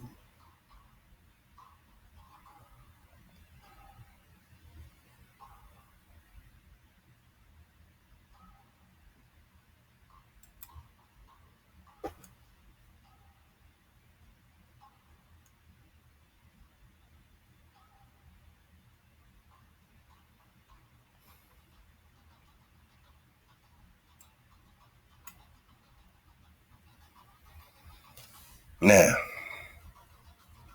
I need you to surf the wave. Let's just ask a few questions. First, let's empty the cup of everything we think we know. We have to be willing to look at Genesis and flip it because maybe they flipped it. Maybe they didn't. Cain was given, his, sacrifice was herbs and, what I'm saying, natural, what I'm saying, these natural elements. Abel had the animal, sacrifice, and so now Cain's supposed to have this offering, should I say, this offering of grains and now suddenly this offering is despised rather than the slaughtering of this animal, right? Oh, Cain, what about your offering? You must be stingy, Cain. Maybe you didn't want to give up nothing nice. You just wanted to offer some grains and stuff, some oats. Was Cain a Khan? And was the Khan and the Khanate connected with this Kenites and these Rechabites? I mean, how was things flipped? I mean, love to Templar. He's digging on Seth and Set and, this whole connection. We don't know how these characters were changed, man. Love to Max Spears, rest in power, who literally, was breaking this down, that these two brothers have been flipped, in the Christianized, canonized version of the story. We got to be willing to at least look at it, right? Empty our cup. So we're just talking about this Tubal situation. Uh-huh. And really, we're just talking about a mark. And I just want to look at it because some folks will look at Cain and they'll say, Lucifer, Lucifer. I mean, yeah, if that story played out that particular way and you just slayed Abel and that's just what it was, or was it differently? We weren't there. We don't know. We're reading this stuff years later. We don't know. So we got to stop pretending like we know what happened with Cain and Abel because we don't know the real story about what happened. But Max Spears, goes into the Abel being the Baal. He says, the Abel is the Baal. And the Baal was changed to Abel. He didn't go in on the Cain, but Khan, I mean, could we be talking about just the Khans? You know what I'm saying? I mean, this is the first son, right, of Adam. So there's a lot of Khan business going on with this Cain. And to know that he was Baruch, even in this story, after the slaying of his brother Abel, he said, nah, man, don't, now I got to be driven away, right? You have been driven away from the face of the earth. Your face shall I be hid, and I shall be a fugitive and a vagabond in the earth. It shall come to pass that every one that finds me shall say to me, shall slay me. Then Hawa said, nah, man, ain't nobody going to touch you, Cain, or vengeance shall be taken on him sevenfold. And Hawa set a mark on Cain, lest anyone find him should kill him. So he got a mark, right? Now, this is not just a physical situation. This is a spiritual, you know what I'm saying? A spiritual force field, whatever you want to call it, a Baruch, a straight mark of Baruch that is salvation for Cain. This mark equals salvation for Cain. We're just not taught that in religion. You know what I'm saying? This mark equals salvation for Cain. Anybody that touch him will be getting touched back sevenfold. Then it talks about dwelling in the land of Nod on the east of Eden. Man, where's this North America situation popping off, man? All right, then you got another Enoch, right? All that's popping off. So it's a lot going down with Cain, man. It's a lot going down with the duplications. And, we're going to relate these Canaanites to this Kinite, which compares, back to this Reuel, Jethro, Midianite situation. Because the Midianites are the Canaanites, but are they the Canaanites? Is this the mixed multitude of Abyssinia? These Canaanites that were protected sevenfold by Hawa with a mark of protection that were, pretty much rocking shoulder to shoulder with the tribe of Judah, shoulder to shoulder with the Car of Katai, shoulder to shoulder in what they're calling the Kofar-al-Turak, that they say is resembling that of Prester John, these Kofar-al-Turak, that's being flipped into something of a infidel situation. Again, sons of Guz, right? Kofar-al-Turak, an infidel situation. Suddenly we got an infidel issue, right? Suddenly we have a slur going on to the black people. Suddenly we're just talking infidel, my noggin. Suddenly we're just talking infidels, man. So there's a lot going on with the Kofar. This is how we're just putting this together in real time, man. I'm just deep in the investigation with you, man. And it's going to lead right here to these Kenites. Because, we're just talking about the Canaanites and this Mark situation.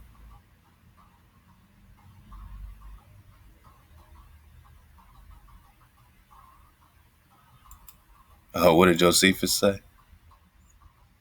There is also a mark on their ancient. Come on, man. I can't make this stuff up, right?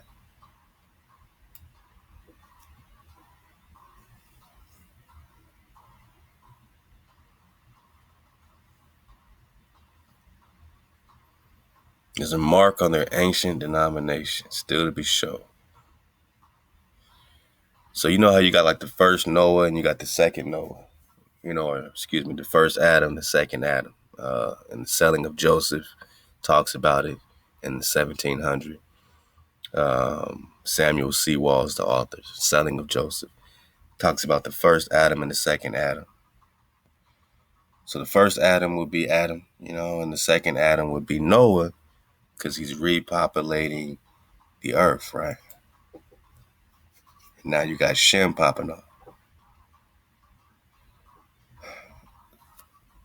So you have a Noah, which is a Adam, and then you have this, Adam, right? So Adam has a son, Cain. Cain. Cain. All right. Adam has Cain. Cain. He also has Abel. Cain. Or Baal. But, look at it different ways. Who's telling you the story? Let's just, see what we got here. Empty your cup. We are just surfing the wave. Don't get in your feelings. No, don't say Abel's Baal. We got to be willing to say anybody's anybody. We have to undo the curse, reverse the curse. It don't mean we go crazy and start slaying the babies out the bathwater and going crazy. It just means that we have to be willing to empty our cups. That's all. That's all, man. Relax. It's okay. Follow me now. Follow me now. Cain. Cain got a mark. Cain.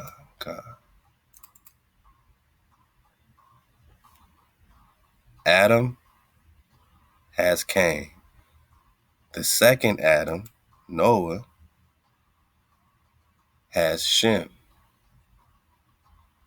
Okay.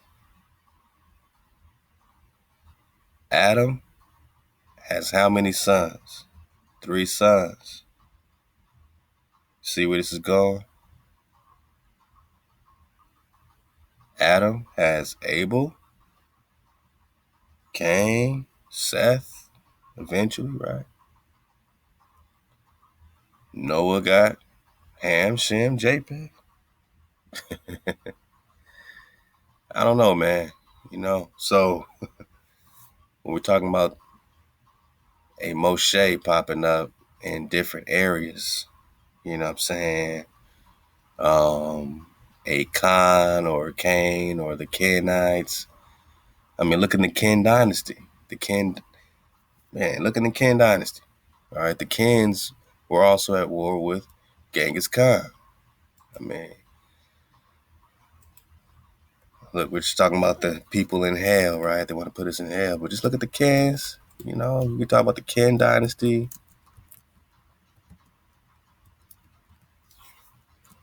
Genghis Khan.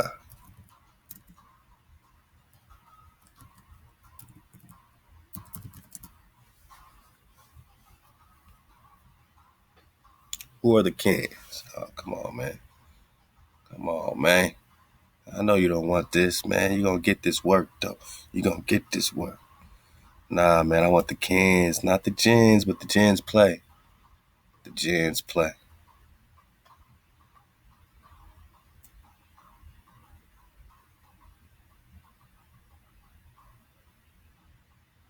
The Tang dynasty. You're going to start to link these dynasties, man.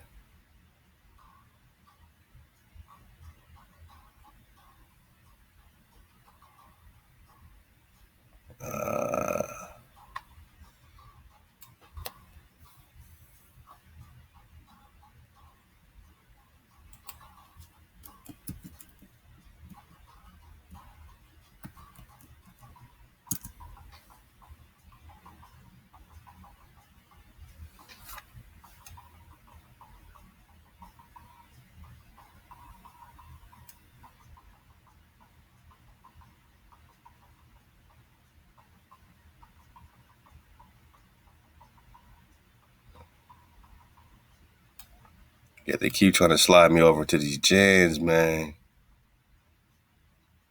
They keep trying to get us to the Gen, but I just want the Ken dynasty. You see how it pops up right here? Redoubtable Genghis Khan had overthrown the Kin dynasty. Huh? Why we try to fight? Why we gotta fight to get this drop? We get the Jin all day, right? But the Kin, the Kin, we gotta go crazy to get the Kins, right? The Kins or the Canes, who are the Rechabites. We gotta go into the blogs for this one, man. And even then they hide. Look at that. Even then they hide in the drop, man. But you see it right here. That Genghis Khan overthrew the Kin dynasty. Just keep that in mind.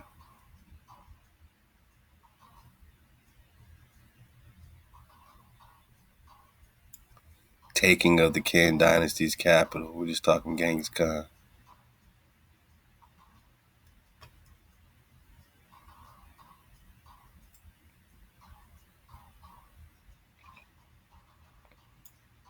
Bang.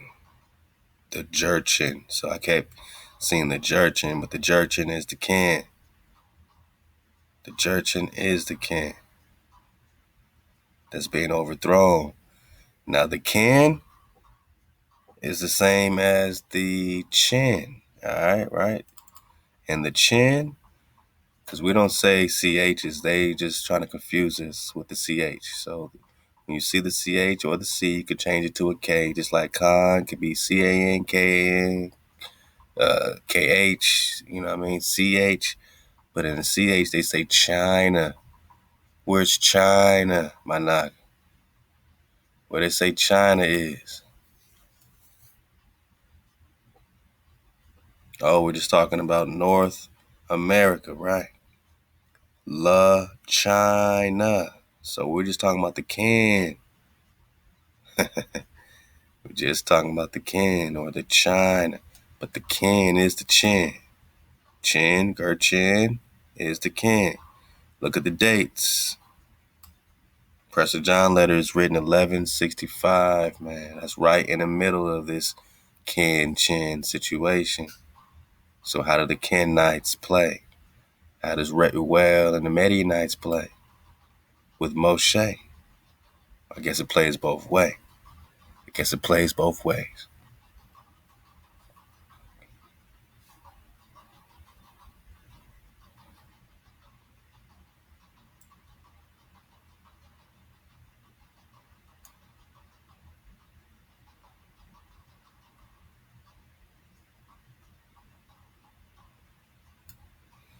The Khan then began his conquest in China or Kena or Kana, like Canada, 1208. Wait a minute. 1202 is when he invaded Prester John. 1202 is the Genghis Khan Prester John War. So 6 years later, Genghis establishes a foothold inside the Great Wall. 1213, he led his army south and west into the area dominated by the Kin, Gurchin, or the Kin, Gurkin. But there ain't no J's, right? So Yurkin dynasty. Not stopping until he reached the Shantung Peninsula. All right, so we're just seeing that there was an issue between these Kins and Genghis Khans, and letting you know what side is he on with this war with Prester John. Koreism, invading Koreism. We're just talking about the Kara, Manaka. Let's go. We deciphering this stuff in real time. We're just talking about the Kins, man.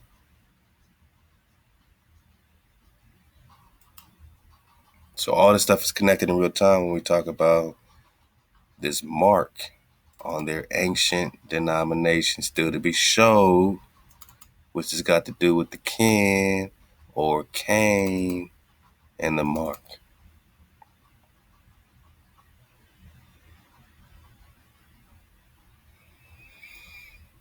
Which it got to do with the Mesheks. Who are the Kenites? Let's go there. Now that you know that there's a Kin dynasty, a Gurkhan dynasty, let's surf the wave through this, man, and see with new eyes, just jumping around a little bit, what we get. Large group, we're on jewishvirtuallibrary.com. Large group of nomadic clans engaged, right? So we're back to this nomadic clans right away. Right away, we're talking nomads again. Nomadic people called Kofar-al-Turak, right? Nomads, right?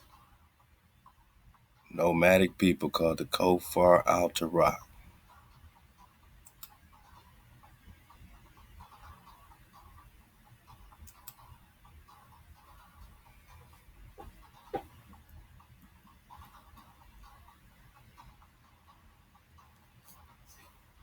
And we're talking about the sons of Goose,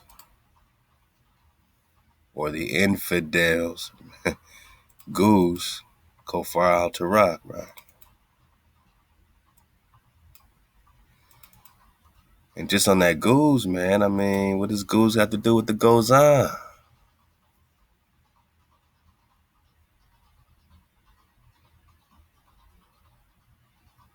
What's it got to do with the Euphrates?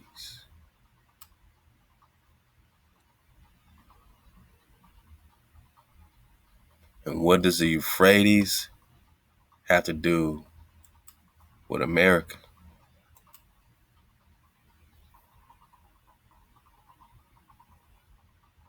Because, we've been digging on these advertisements, man.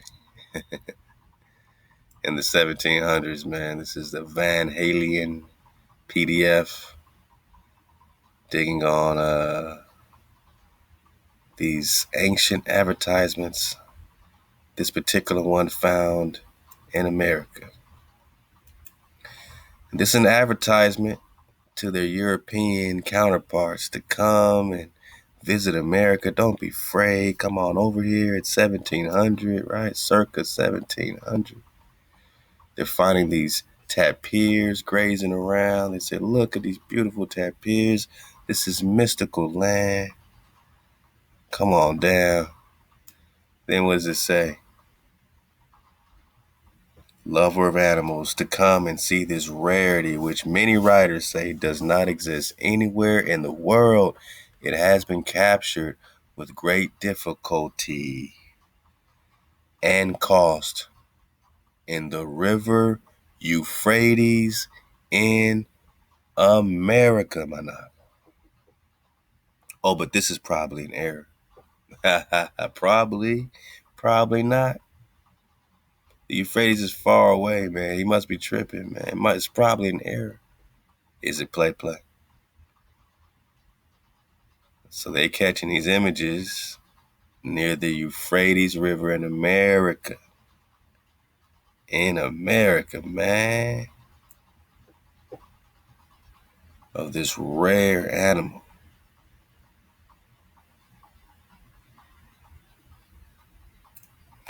Rather, he paints a colorful gauche of several tapirs grazing peacefully in the waters of what is undoubtedly meant to be the Euphrates River in America. I thought it was probably a mistake. They just said it was probably an error. It says this is probably an error. This was captured with great difficulty and cost in the river Euphrates in America in all caps, but it's probably an error.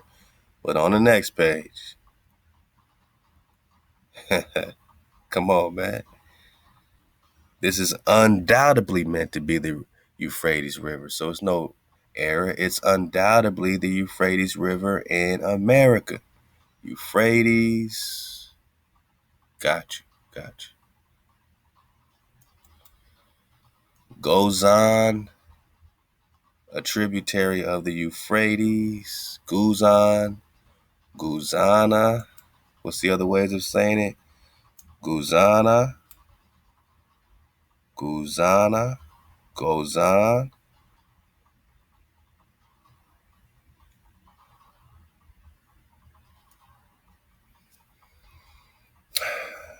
talking about this 12th century allusion to the children of Moses.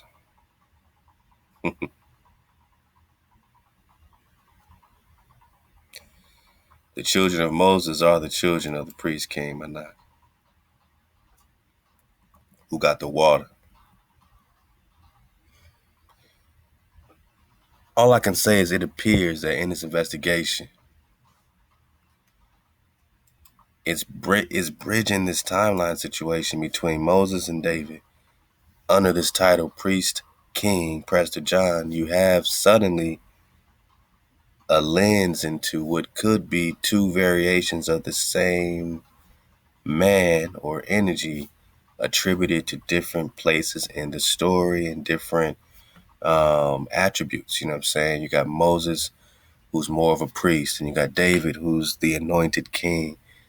But you don't have Moses as king until you go to the book of Jasher and you realize he's the king of Kush for 40 years. We're going to get some more of that. Then you realize Moshe is the king of Kush, man.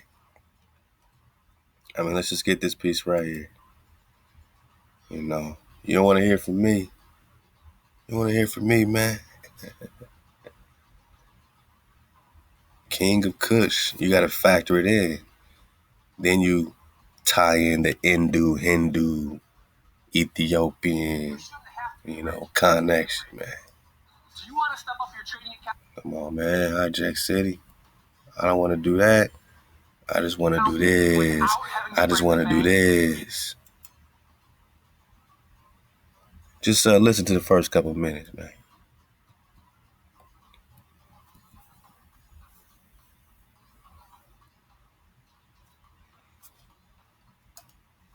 Lego. And the king and princes and all the fighting men loved Moses, for he was great and worthy.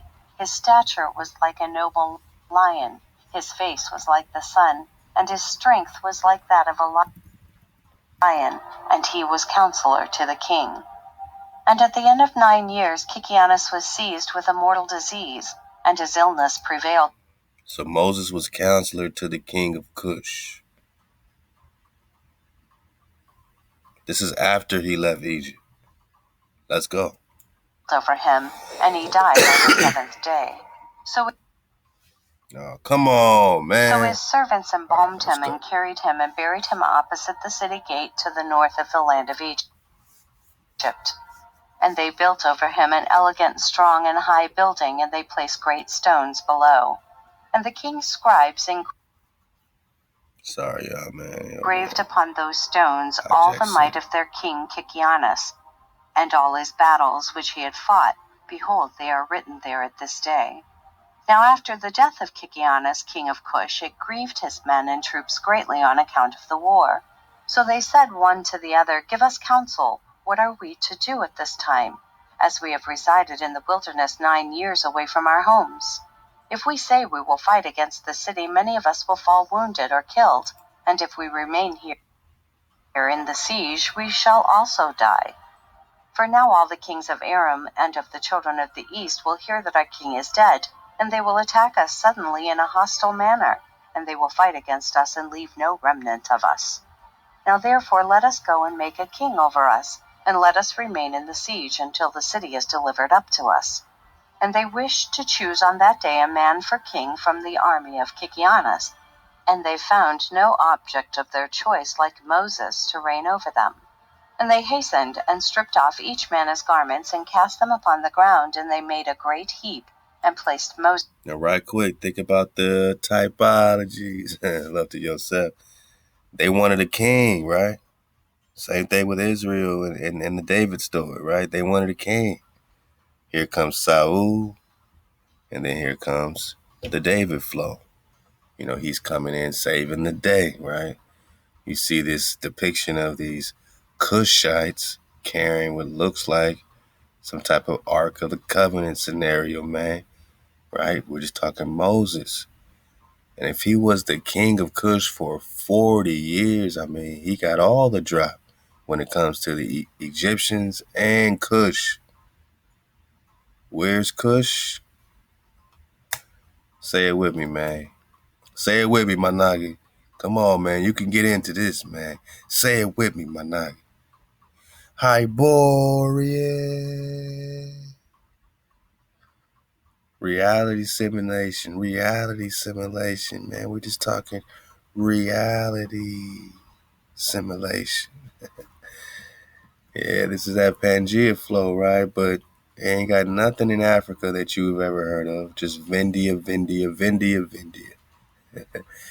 But all of Africa is over here connected to South America. And what's the real drop? Zimbabwe is connected. Punt is connected. Timbuktu is connected. Kush is connected. But you have to connect the Kush with Ethiopia. You got the Kush's Sea or the Ethiopian Sea, my nigga. You got Meroe, capital of Kush, just like it is the capital of Kush. And under that, you got Egypt, or on top of this, Stagia is Egypt. You got the Luxor, you got Kim, Sukhmet, this is all Egypt. Haunted pyramids, Egypt, right over Kush, right over big old South America, land of no return. You got the Thoth Amon spell buried. This is Persia. This is Iranistan. So when they talk Persia, they're still talking America, South America, Central, all that. On top of Egypt, you got Shem. And again, man, you got Kush over here. And you got the Pickland scenario, man. You got all the flow, Asgard, all happening. You got Samaria, right? Northern tribe, southern tribe. Pickland is divided into 12 tribes. Very interesting, man. Okay, so Argos. Okay, because we're reading about some of that Argos drop.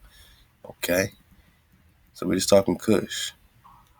We're just talking Kush, man. Everybody fall back. We're just talking Kush. Hindu Kush.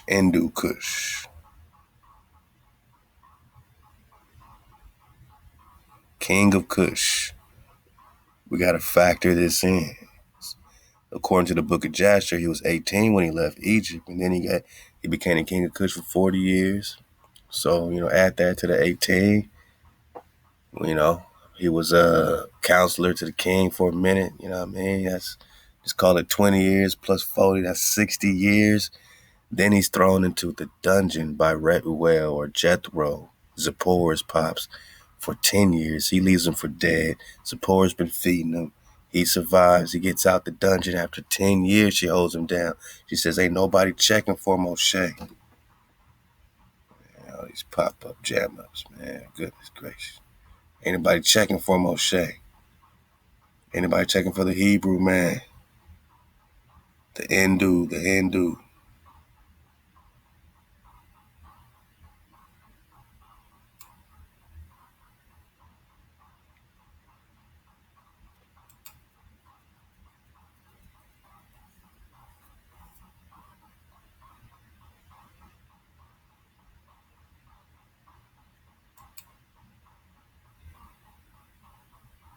Ain't nobody checking for him. So 70 years, man. He goes from 18, 19, 20, 40 years King of Kush. He's 60, 10 years in the dungeon. He's in his 70s, man. Moshe is in his 70s by the time he comes, out of captivity to save Israel, man. That's just rocking with that Jashar flow. I'm just checking out some stuff on this Hindu. Kush and Kafir. Look at you, check this. Oh, man, we ran into another infidel sighting. How many times is the infidel going to pop up here, man? Since 11th century, they were called Kafir. The Hindu Kush, huh? The Hindu Kush are the Kofir, manan. The Hindu in India Superior. The Hindu in India Superior. The Hindu in India Superior is the Ethiopian.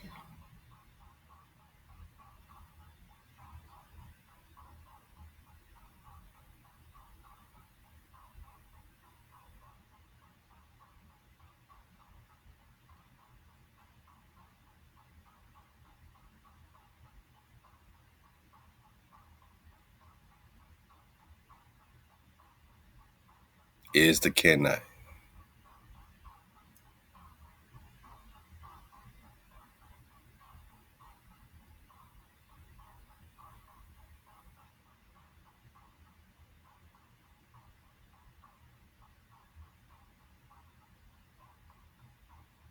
Let's get it from here, man.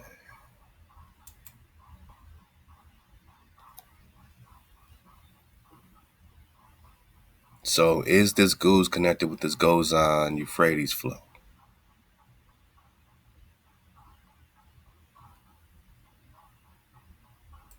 This piece alone, when we talk infidel and this whole kafir, I mean, even this alone just blows off, you know what I'm saying, the whole lid off of this kafir situation, because the average, Muslim today, they're going to say, oh, well, that's just talking about what? If you ask them today, this is the pretty much generic flow you're going to get right here. Oh, the kafir? Yeah, it just means unbeliever, infidel. Don't look no deeper. Got nothing to do with a tribe or the Kofar-al-Turak, and got nothing to do with the Hindu Kush or the Ethiopian. Nope, it's just unbelievers of Islam, the infidels, right? Unbelievers. Gotcha. Infidel, huh?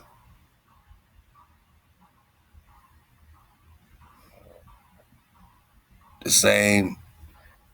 This don't even say Kofar-al-Turak. This is just talking about the Hindu Kush, also called infidel. Arabic word, kafir, referring to who? A people.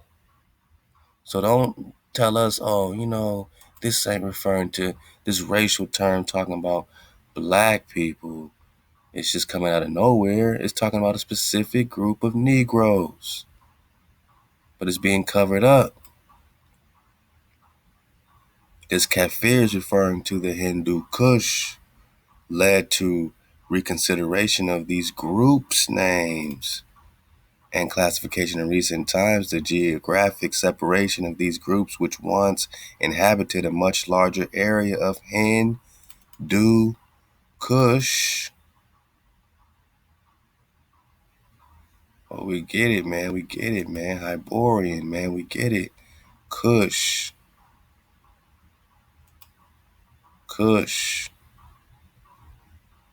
South America, Mexico, Moshe, Meshech, Moses, Kush, right?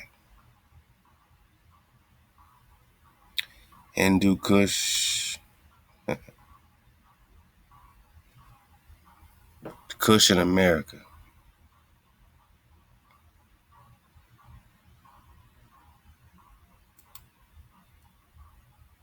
Kush and India Superior. Hindu, Kush and India Superior.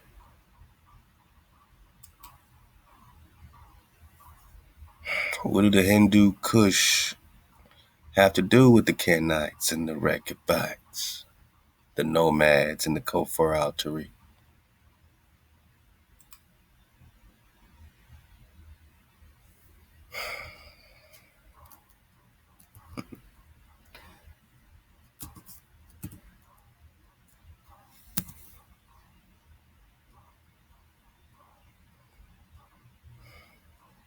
Hindu Kush in America. This is going to be one of the greatest dismounts of all time, my knock. Hold on to your rain boots, my knock. Let's pop off, man.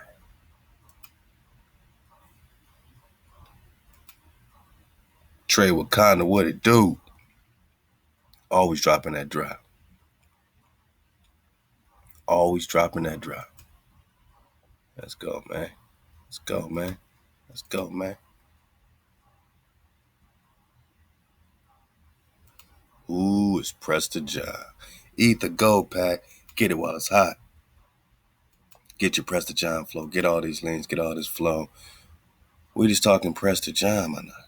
So when you say Hindu Kush in America, and we see a map of India Superior in America and the land of Prester John's in the same damn place? Kush, right? Hindu. Theology101.org. The civilization of India. Hindu. What do we know about the Hindu? Ancient records. Well, first of all, even the name Hindu is Ethiopian. So when you have Prester John of the Abyssinians, Emperor of the Abyssinians or the Abyssinios, and you realize, Managa, that in etymology, there's a situation that's connecting the Abyssinios or Abyssinia as an old name for Ethiopia. Then you see that Hindu is Ethiopian, is Abyssinian. And the emperor of Abyssinia is the emperor of Ethiopia, the Rex Negus. The emperor of Abyssinia is the emperor of Hindu Kush. So are we talking David or Moses or both? Because Moses is king of Kush for 40 years. And David is the emperor of Abyssinius, Ethiopius. And Ethiopia is Hindu. And Hindu is an India superior, Managa, where you at. And all of that is popping off right here in the land of Prester John.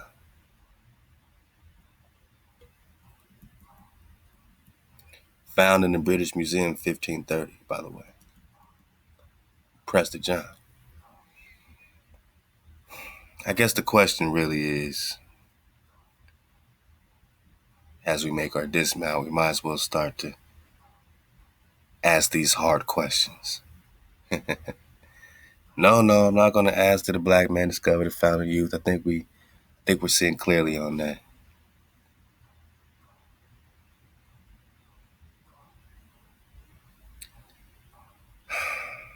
Does the continent of North America exist?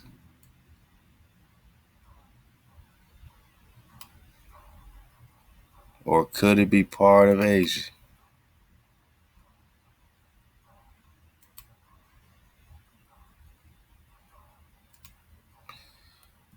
I mean, there are maps with no North America, just South America connected to Asia. And then suddenly we're calling it North America.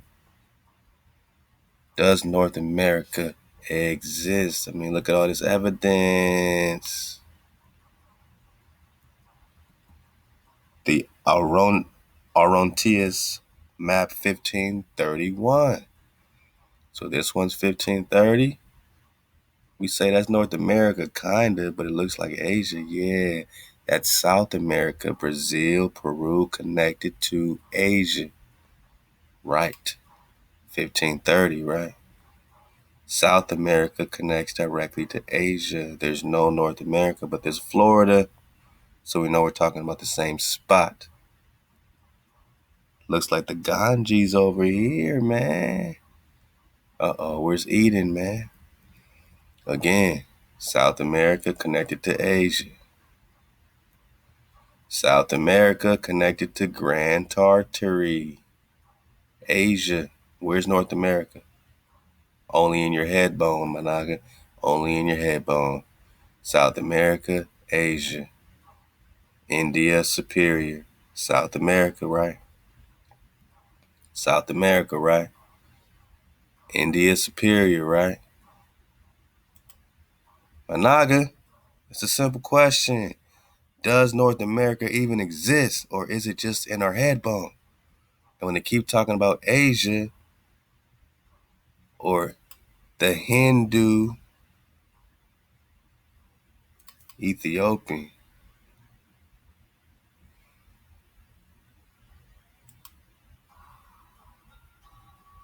the Hindu Kush, the Kafir, Kofar. You're talking about the tribes that's all throughout Asia or North America already. You're talking Chickamauga, Cherokee. Who's the Chickamauga? You're talking Dragon Canoe and Hiawatha and Tecumseh.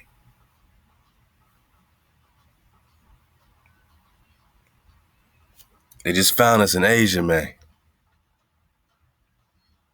They just found you here. Does North America exist?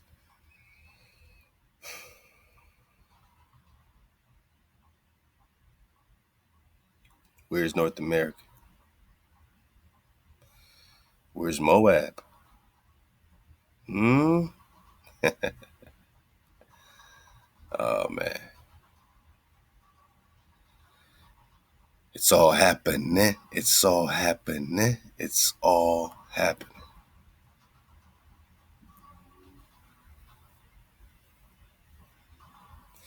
Let's go.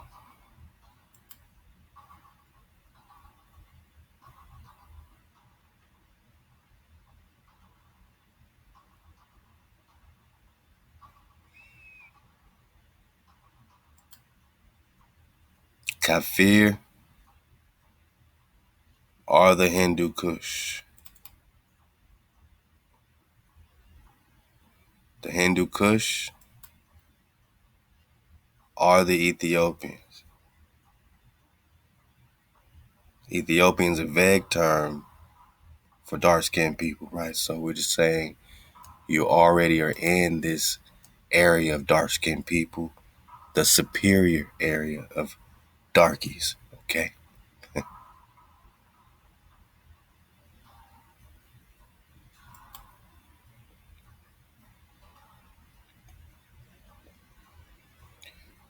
In this area of Hindu Kush, otherwise known as Ethiopia, ancient records of authority made Hind and Sind sons of Kush. So Hind and Sind are both sons of Kush.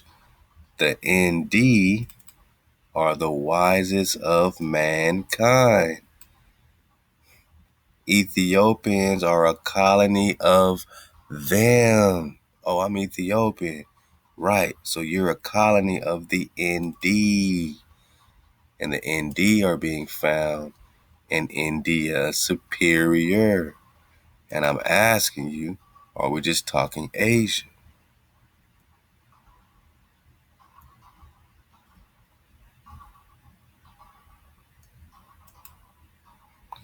And if we're just talking the Hindu Kush and these nomads, the Nd are the wisest who got the Magi flow, who got the Nestorian flow, and they inherit the wisdom of their fathers, Manat.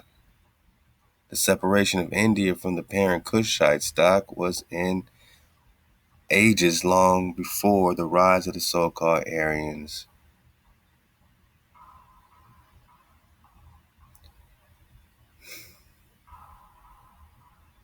As in Chaldea, they brought to the aboriginal tribes of India the knowledge of metals to take the place of stone implements. All right. So everyone's getting an upgrade with these Hindu Kush. Hey, love to my partner D Will, man. He broke down a document a while back, man. We was just building in real time. And it was connected, these similar names with these Kushites and these Shemites. And it's like, this seems to be all the same thing, man. And now we're starting to see, man, the bro had to drop the whole time in a sense. I mean, when you talk Ethiopia, you're just talking the Naga. And these Ethiopians are also Shemites and Mesheks. So these are vague terminologies. Indies, Kushites, Ethiopians, the Kins. We're just talking Hindu Kush. Come on, man. We're just talking Hindu Kush, right? Moses, king of Kush, right?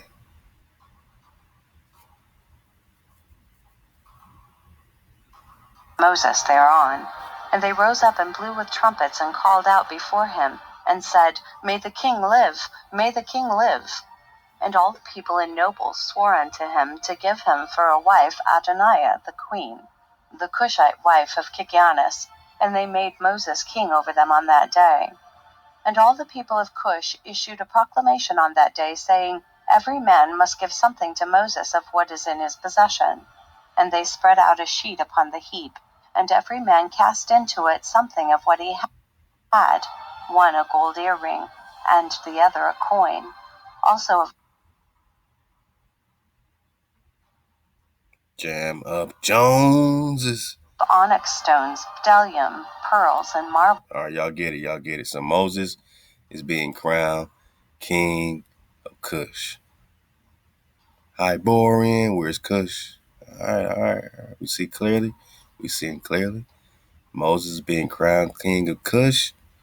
We know that this Hindu Kush is just the Ethiopian, is the Abyssinian, who's Prester John, right? So we're talking David, we're talking Moshe, we're talking Meshex.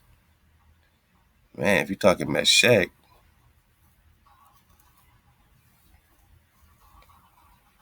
I mean, you're definitely talking Algonquin, right? He said, where'd that come from? Drop what you mean, Algonquin?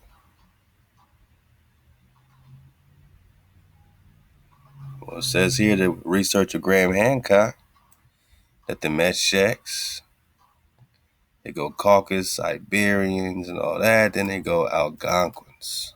Was it Meshex? The Mexicans. The Mexicans had to do with the Algonquins. And, they put the pics over here and Gomer, what I mean? I don't rock with all this Graham Hancock, but I definitely find some jewels with the Meshex and the Moshaks, and they're going to tie in the Tabals. So that's going to bring us back to the Canes and the Kenites and all that, man. Okay, now here it says Japheth was identified by some scholars as Giapetos, the Greek Titan, Indian figures, Diasas Patar, or Japati, or Jupiter. Uh-oh. So that's why they're playing with this Meshach situation. They throwing Meshach all around. All in between the timelines, man. Meshach's popping up. What they say over here? That Japheth has the sons. One of them is Meshach. And we keep saying, how you saying Japheth? How you gonna hide him in between the timelines? Josephus, that's where Graham Hancock's getting it from. And they're gonna tie in this Japheth into this Meshach when we are seeing clearly that there's another Meshach under Shem that no one's paying attention to.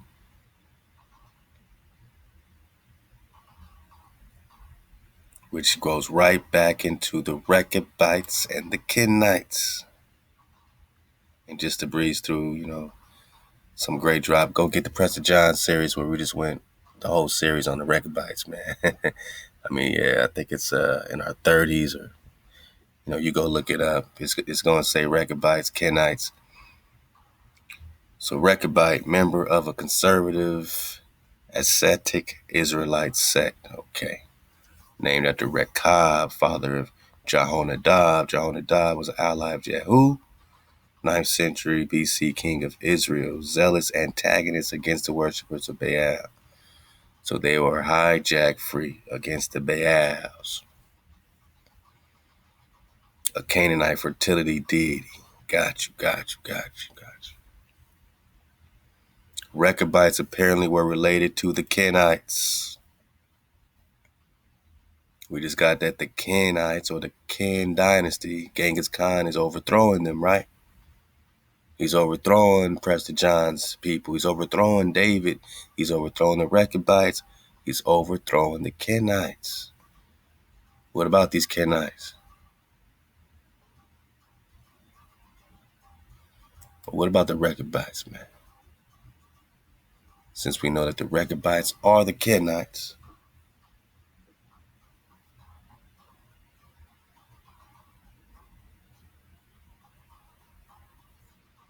I know this is a little small right here. Let me get it.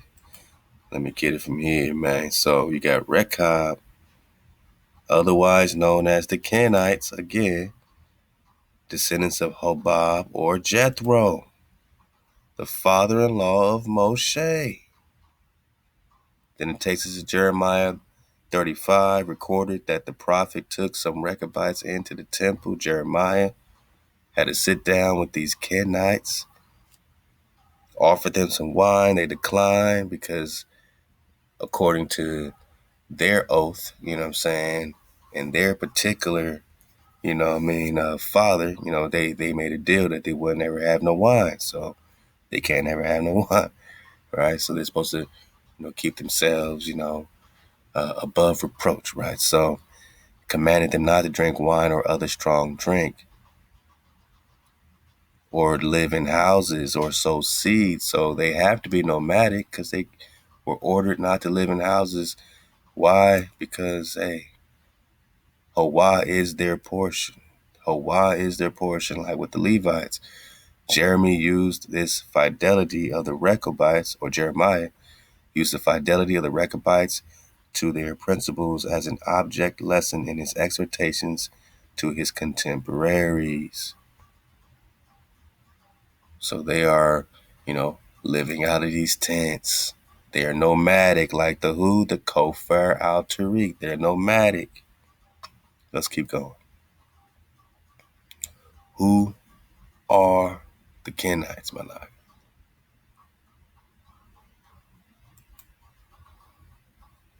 So relate this with the Ken dynasty, with Genghis Khan. This is all the same stuff going down, but now you see how you can compare this or, factor in the Mongol flow right into the scripture. Because the Ken dynasty that they're trying to switch to Jin, right, to throw you off so you don't connect it with the Ken or the Rechabites. So you don't connect this with Jethro and Reuel and Moshe. The Ken is the Ken. The Ken might be the Cain. Well, they're going to talk a little Cain right here. They're going to talk a little two-ball Cain. In the Bible, the word Cain, also means a weapon of metal, probably spear. 2 Samuel 21. And the proper noun Tubal Cain, who forged the implements of copper and iron. Okay, now Cain, who wandered from place to place, was protected by a special sign. Therefore, if anyone kills Cain, sevenfold come back to you. Among primitive tribes to the present day, there were clans of coppersmiths, tinsmiths, who was considered a grave offense to harm. Okay, well, the Kenites came from the south, Midian, Edom, Arabah, Hobab, right? When we talk Abyssinia, you're saying what? Etymology, Habash, Habasha, or mixed. You have a mixture of people, but they're coming together under one nation, under a groove, man, to keep the code. So you have this Midianites, you got some Edomites, you got Arabah, all right? Hobab, or Jethro, son of Reuel, the Midianite, or Hobab, is Jethro. Hobab, Jethro, son of Reuel. All right, so Jethro is Reuel. Hobab is his son, who aided the Israelites in the desert and served as their pathfinder. Well, before that, what did Reuel do? He put Moses in a dungeon for 10 years. That's the book of Jasher, and was also known as the Kenite. So there's a Kenite, Midianite connection, Managa, specifically when you talk Jethro and Reuel. Interesting, right? Interesting, right? So were these tribes protected with Israel? Though your abode be secure and your nest be set among the cliffs, appears to be a reference to the mountains of Midian and Edom. Okay. Designates perhaps the Edomite mountain fortress, Salah, okay. House of Rechab, who had preserved traditions of the time of the Exodus and related to the Kenites. We're talking the Copper, man. Copper City, Arabah, Copper mining center, man. What does this got to do with the copper? The Kenites were enumerated among the early peoples of Canaan, together with the Kenizzites and Cadmonites. Relations between the Israelites and the Kenites were good. Allies, right? Kofar-al-Turak were allies with the Hebrews. We got that out of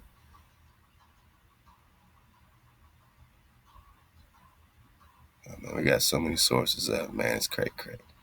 All this is in your Etha pack, my nigga. Masterpieces of the Hebrew literature, where it says the Jews took counsel together, right? We're talking about the exiles, exilarchs, and they showed him much honor, sending a dispatch to the Kafar, nomads, Hindu Kush, Ethiopians, Abyssinians, Karakatai, all the same thing. Because what? They were allies.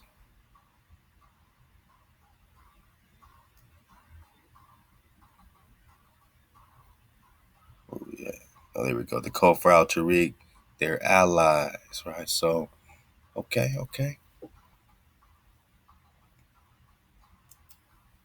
We're just talking Hindu or Ethiopian.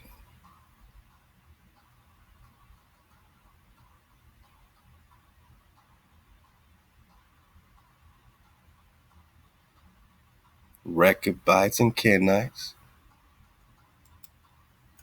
Israelites and Kenites were good. They had good relation, right? We're talking allies. Others argue for Kenite influence on Moses and the religion of Israel. This Kenite hypothesis, they're going to, go into the pantheon of gods and whatnot. Let's just stay focused, man. Let's stay focused, right? So we have this Kenite connection with copper. Kinite with the Kin dynasty. Let's go into Jashir.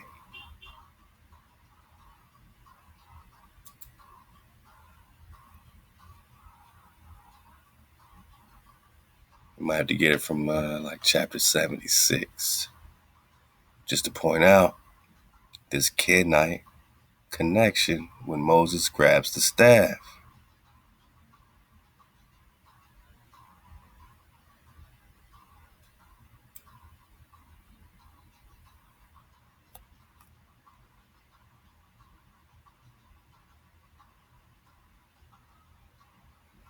I think it's 77, but it could be 76. You got all these links. Pull them up, my nut. Pull them up.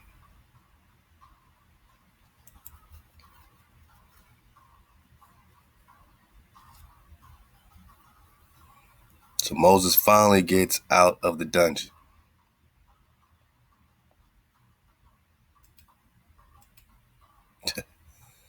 Right? So Reuel, same Reuel, the Kenite, he got Moses living in the dungeon.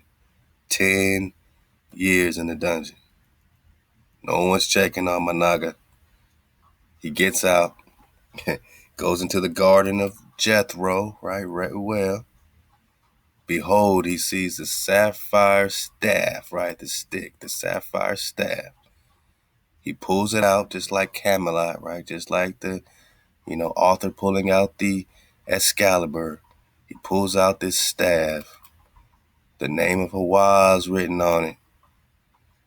Same staff that Adam used, they said. The same staff that Jacob was rocking. Same staff that Isaac was rocking. Manaka, same staff Abraham was rocking. They all had the staff. Noah had the staff. Everyone had the same staff. All right. He read it. He stretched forth his hand, plucked it out like a forest tree. And this stick with which all the works of Hawa were performed, after which he created the heaven and the earth and all the hosts and seas and rivers and their fish, all the dragons, everything from Adam. Hawa had driven Adam from the Garden of Eden. He had this staff in his hand.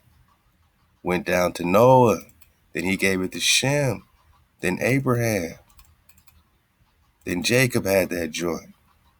They said he had to take it by force from Esau, because Esau probably didn't want to give up that staff after he sold that birthright, Manai. And after the death of Joseph, the nobles of Egypt came into the house of Joseph, and this staff came into the hands of Reuel the Midianite or the Kenite. But check it. Then he went into his garden, and all the mighty men of the Kenites tried to pluck it out.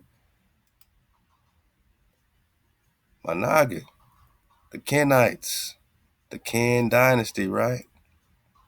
Genghis Khan rode up on them, but they were rocking still with Moshe and the tribes of Moses. Or we're just talking about these Canaanite tribes that were not supposed to be touched. Sevenfold will come back to you. What happened to the tribes of Cain? Oh, they're just Lucifer's people. Come on, man. They're protected by the Creator. This is the firstborn of Adam. So now Reuel gives Moses support after he sees Moses with this staff. But the Kenites tried to pluck it out, but they were unsuccessful. So it had to go to the right hands, man. It had to go to the right hands, man. The Meshach, right? The Meshach, right? So the Kenites were unsuccessful, but we see that the Kenites are rocking with Moshe. Now, what's this Jeremiah 35 about?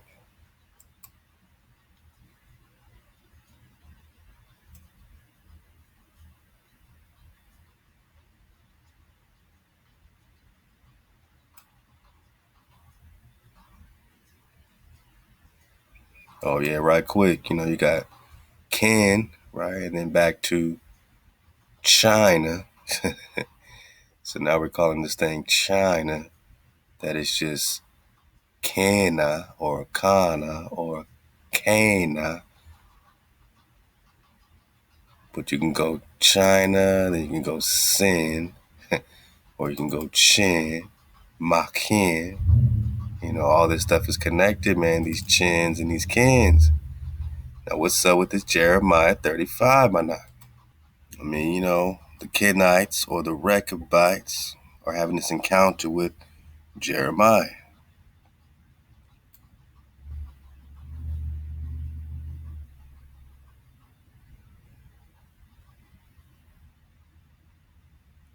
So the word came unto me, Jeremiah, from Hawa in the days of Jehoiakim, the son of Josiah, king of Judah, saying, go unto the house of the Rechabites, who are the Kenites, also the Midianites. Speak unto them and bring them into the house of Hawa, into one of the chambers, and give them wine to drink. So this was a test to see if this was really them. Then Jezaniah and Jeremiah, the son of Habazaniah, and his brethren and his sons, and the whole house of the Rechabites, and I brought them to the house of Hawa, and into the chamber of the sons of Hanan, the son of Igdaliah, the man of God, who was by the chamber of the princes, which were above the chamber of Maaseiah, the son of Shallum, the keeper of the door. And I set the sons of the house of Rechabites goblets full of wine and cups, and I said to them, drink your wine. But they said, we will drink no wine, for Jonadab, the son of Rechab, our father, commanded us, saying, you shall drink no wine, neither you nor son, nor your sons forever. Neither shall you build a house, nor sow seed, nor plant vineyard, nor have any, but all your days you shall dwell in tents, and you shall live many days in the land where you sojourn. Don't this sound like Cain's people? You'll go wandering and, have no rest, just keep going. And we'll hearken the voice of Jonadab, the son of Rechab, our father, and all that he charged us to drink no wine in our days, we, our wives, our sons, nor our daughters, nor to build houses for us to dwell in, neither to have a vineyard or field or seed. But we have dwelt in the tents, and we have hearkened and done according to all that Jonadab, our father, commanded us. But it came to pass when Nebuchadnezzar, king of Babylon, this is also, man, connecting to Genghis Khan, because then the Genghis Khan go up against the Ken dynasty or the Rechabites. But it came to pass when Genghis Khan came up against the land, right? He went up against the Kenites, He said, "Come and let us go to Jerusalem for fear of the army of the Chaldeans and for fear of the army of the Arameans. So we dwell in Jerusalem." So this Nebuchadnezzar, Shalmaneser, Genghis Khan thing is really starting to play. And my Naga, I don't think it's no play. We're just connecting the flow of the water. And last time we talked a little bit about the Sambanyan, man. For the dismount, we're going to get, we've been going to the Gozans and to the Goozes, you know what I'm saying? Connecting this Goose with the Euphrates, with the sons of Goose or the Kofar. And are the Kofar the same as the Kenites and the Rechabites and the nomads that's whooping up on all hijacks, especially in the desert?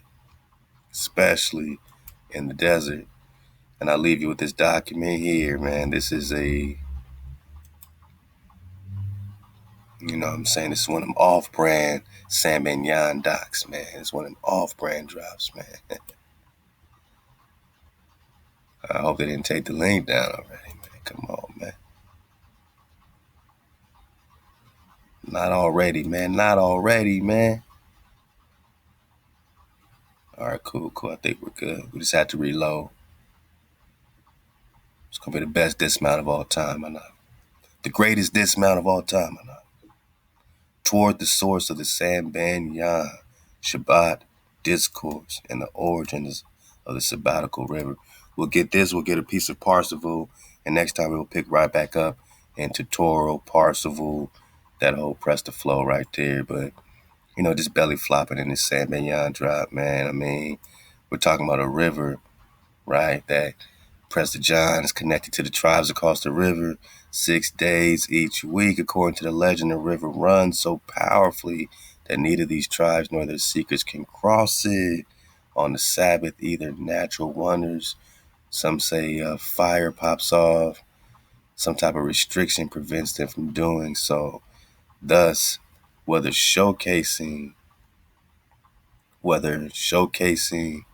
the sheer power and solemnity of the seventh day or the piety of the isolated community, the Sambanyan legend certifies that only in the Messianic age will this lost population be restored to the rest of the Hebrews. So this Sambanyan plays heavy in the last days, you know what I'm saying, where the tribes that are across from it that have been in exile will come back to war for the Nag. A great many versions of this legend have come down to us in rabbinic and other sources, often verifying significantly as the river's nature and behavior, as well as to the identity and precise location. Now, they also called this river the wild guardian of the lost tribes. They literally called this the wild guardian. Kind of sounds like a Dracan, right? The flaming sword Dracans in the Garden of Eden, man. In some cases, the river flows 6 days a week, with water, and others with sand and stone. In many accounts, the river rests entirely on the Sabbath, whereas in other cases, its banks erupts fire on this day. So fire starts popping off, obscured by clouds. Sometimes all 10 of the so-called tribes are across the river, and in other occasions, only some of the tribes are to be found there. Okay. Or even a separate group entirely, like the Levite sons of Moses, or the Mesheks, or the Rechabites. Body bag for the. I didn't even read this, and so for them to put Rechabites in here, we've been digging on Jeremiah 35, and I connecting it with the Kenites, man. The mixed multitude, sons of Cain, as well as Israel, as well as everybody keeping the code together. The Rechabites were keeping the code, my noggin. And they might not even be Israel. They might be Cain keeping the code. Finally, while usually marking the border pass which the tribe resides, the river sometimes denotes merely the region in which the tribes are to be found, or on occasion even encircles them for one widely attested tradition, the Sambanyan demarcates the refuge of only one, or in some cases two, of the three exiles of Israel. Then it's back into the Josephus flow. Josephus is always around the mysteries, right? All right, so he's writing about the Sambanyan River, man. You have Pliny writing about the Sambanyan River, Managi. You know what I'm saying? It's, very similar to, a lot of this other stuff. Once we start digging on it, we see it's been a lot of work being put into, these mysteries, right? Pliny's account of the river flow accords with all later Jewish and non-Jewish sources. Josephus alone is opposed to him. So Josephus is the only one that has it backwards, saying that the river doesn't rest on the Sabbath, but the Sabbath is the only day that the river flows. And the other days, the river is resting. So that just don't make no sense, man. But Josephus, just like the Meshachs and the putting the Meshachs and the JPEFs, it's the same old thing with Josephus, man. Same old thing popping up. Last part we'll get is this, and then we'll pick it up right here in the Sambanyan as well as the Parzival. This textual difficulties paradoxically point to an explanation as to how and why the idea of such a river might have arisen in the first place. Pliny's river appears in the end as an entity more conceptual than truly geographical, one intended to exemplify Judea as a whole, including perhaps its inhabitants. In short, while there is no other geographic evidence for a Shabbatical river in Judea, the notion of a river that runs dry on this land suited the Roman discourse on the Sabbath that was widespread in Pliny, Josephus' time, as figuratively a day of drought and deprivation. The Jewish Sabbath was, in this period, a frequent target of Roman attack. So they love to try to attack us when we are resting, right? Same old thing, right? Same old game, same old thing, man.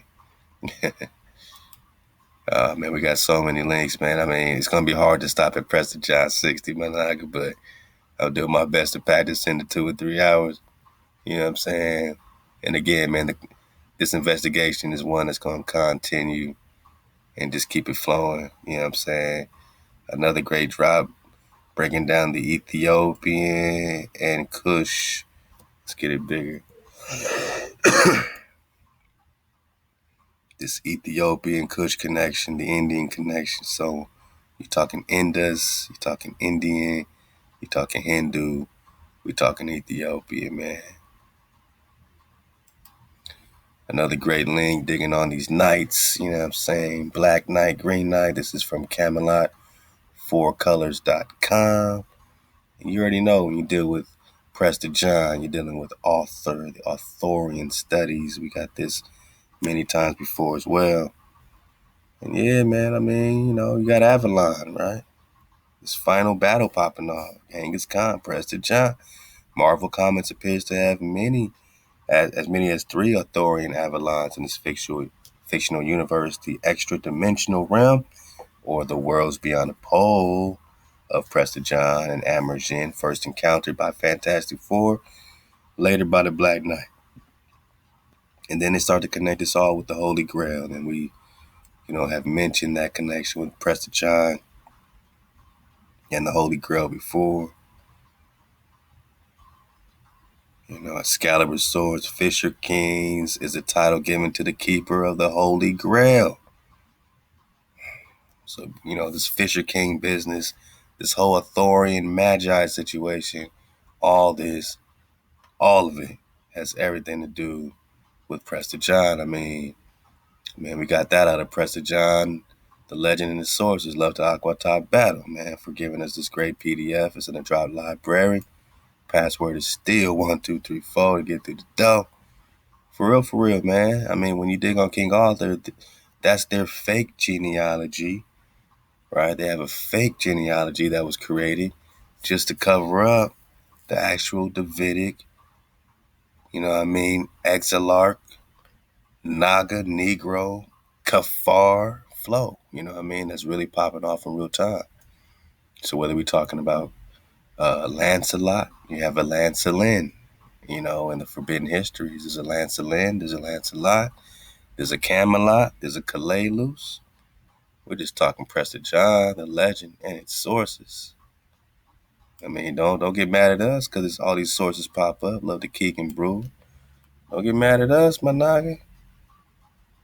We're just talking knights, crusades. We're talking about the Oriental leader of Prester John, the mysterious Oriental leader that looks just like you. And yes, he's holding the Tau. That's the last letter of the Hebrew, right? The She, the Meshi. But they call him an Oriental. Press the red. And Ty Battle hooked us up with this. So get all this drop, man. I mean, it's here for you. We're going to get more on this next time, too. Dig on some of these sources, man. I mean, that's going to bring it all to life in real time. Just know that this Zarnik situation, man, when you deal with Prester John, they have, taken this Ethiopian King Arthur studies. First of all, you got to know it's an academic study. All right, so when you talk about the scholars, they have an entire study dedicated to studying this black man, this Negro, this King David, because they're looking for him for how many years? 500 years, man. And even when they start digging on King Arthur, as we've covered before in the Prester John investigation, man, when they start digging on Arthur, man, you know what they're really talking about, man? They're talking about this Joffrey, right? They're talking about this new school of Arthurian history, quote unquote. Poses the following question: is he dreaming of another world containing infinite kingdoms in which those things which he recounted earlier actually happened? This is a question that must also be asked of the Prester John legend, the figure of Prester John, a priest king who ruled over this Oriental empire, held a firm grip on the Middle Ages, just like King Arthur. Oh, we're talking about the remarkable literature, the incredible kingdom, the hybrid monsters, the dragons, the fountain of youth. But how was this letter received? Did the medieval audience believe Prester John and his kingdom of marvels were geographically tangible? Well, they started a whole genealogy, a false genealogy around King Arthur. What does it say? Falsehoods, my noggin. Geoffrey of Monmouth created a false genealogy of kings through the line of King Arthur. False genealogy. False genealogy. So they took Prester John and they flipped it and created a duplicate and created this King Arthur. And now you got a bunch of white folks and stuff thinking they come from King Arthur. And a false genealogy. Because the real King Arthur, the real Arthurian studies, my noggin, is Prester John. Oh, because he has a firm grip on the Middle Ages, right? Priest King rules the Oriental Empire. But what actually happened? And whose new school? Why you need a new school of Arthurian history? What happened to the OG? What happened to Prester John's incredible kingdom? What happened to the knights?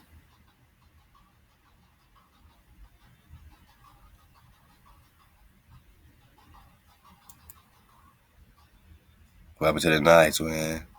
To the Excalibur, to the Camelots? What happened to the knights, man? We'll do our dismount right here. This is out of blackcentraleurope.com, man. blackcentraleurope.com, man. Love to this fam who's just breaking down, man, all the melanation popping off in Europe or not. Okay? But this whole story of this Parzival we got to get into about a mixed race knight or a Naga, all right?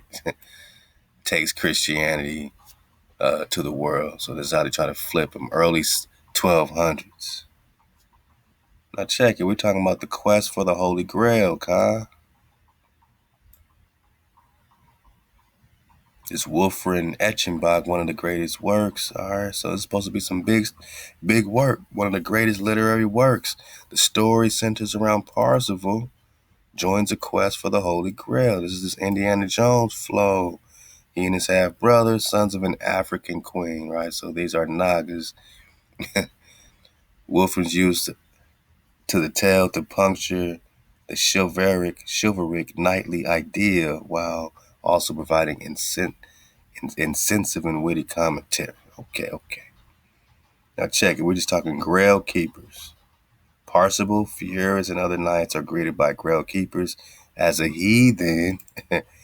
Furious is not able to see the Grail. So if you a heathen, you can't even see the Grail. But who's the Grail? Who's the Grail? Remember what they said. As a heathen, Ferreris is not able to see, right? What's the etymology of dragon? To see clearly. Ferris agrees to be baptized to win her hand. All right. Now check it and takes up the Grail's command to spread the gospel. Ferris and Rapunzel travel eastward as far as India, where their son, the legendary Prester John, will found a kingdom, right? A Christian dodge the hijack that Europeans long hoped would ally against Islam. Same story as the Marvels. They need an ally against. They want him to fight. They want him to fight Prester John. They say, man, that'll get both of them out the way. And that's exactly damn near what happened. Again, we're just talking about an Arthurian legend, which is a fake genealogy. And the next time we'll actually start reading some of this, man. This is actually out of book 26 or book 16. So this is actually a pretty lengthy, tale here, but it has everything to do with the Grail. This tale has everything to do with the Grail, man. And, for the quadruple dismount, man, this tale has everything to do with the Grail. And this is one of the classic links that we always like to dig in, empty your cups, We're just talking the Melchizedek flow. So when you talk Prester John, you're talking Melchizedek. Melchizedek, priest and king, king and priest. Judeo-Christian traditions to denote the function. So the Prester is the function, right? Let's go. Melchizedek, right? He had to visit Abraham, right? Gave him the drop. Is both king and priest. Melchizedek. His name means king of justice. He's also the king of salam or peace. All right, justice and peace. Let's go. What's the mystery of the Grail? In some Syriac text, mention is made of a stone. Remember the stone, the eyeball stone? The evil eye, Marvel said, the evil stone, evil eye stone. But it really is this, super Thanos and Avenger stone, right? So Infinity Stone. So the stone is the foundation or the center of the world, hidden in primordial depths, so deep in the waters, man. It is put in relation with the body of primordial man. So what does this stone have to do with Adam? Let's go. Interestingly enough, with an inaccessible mountain place, like Mount Meru or Mount Roraima, the access to which must not be revealed to other people. Here, Melchizedek, in divine and eternal service, watches over Adam's body. Where's Moshe's body? Deuteronomy, 36 say, his body's left unabated. Or 34. So Moses' body never loses his life force, man. Where's Moses' body? Where's Dawid?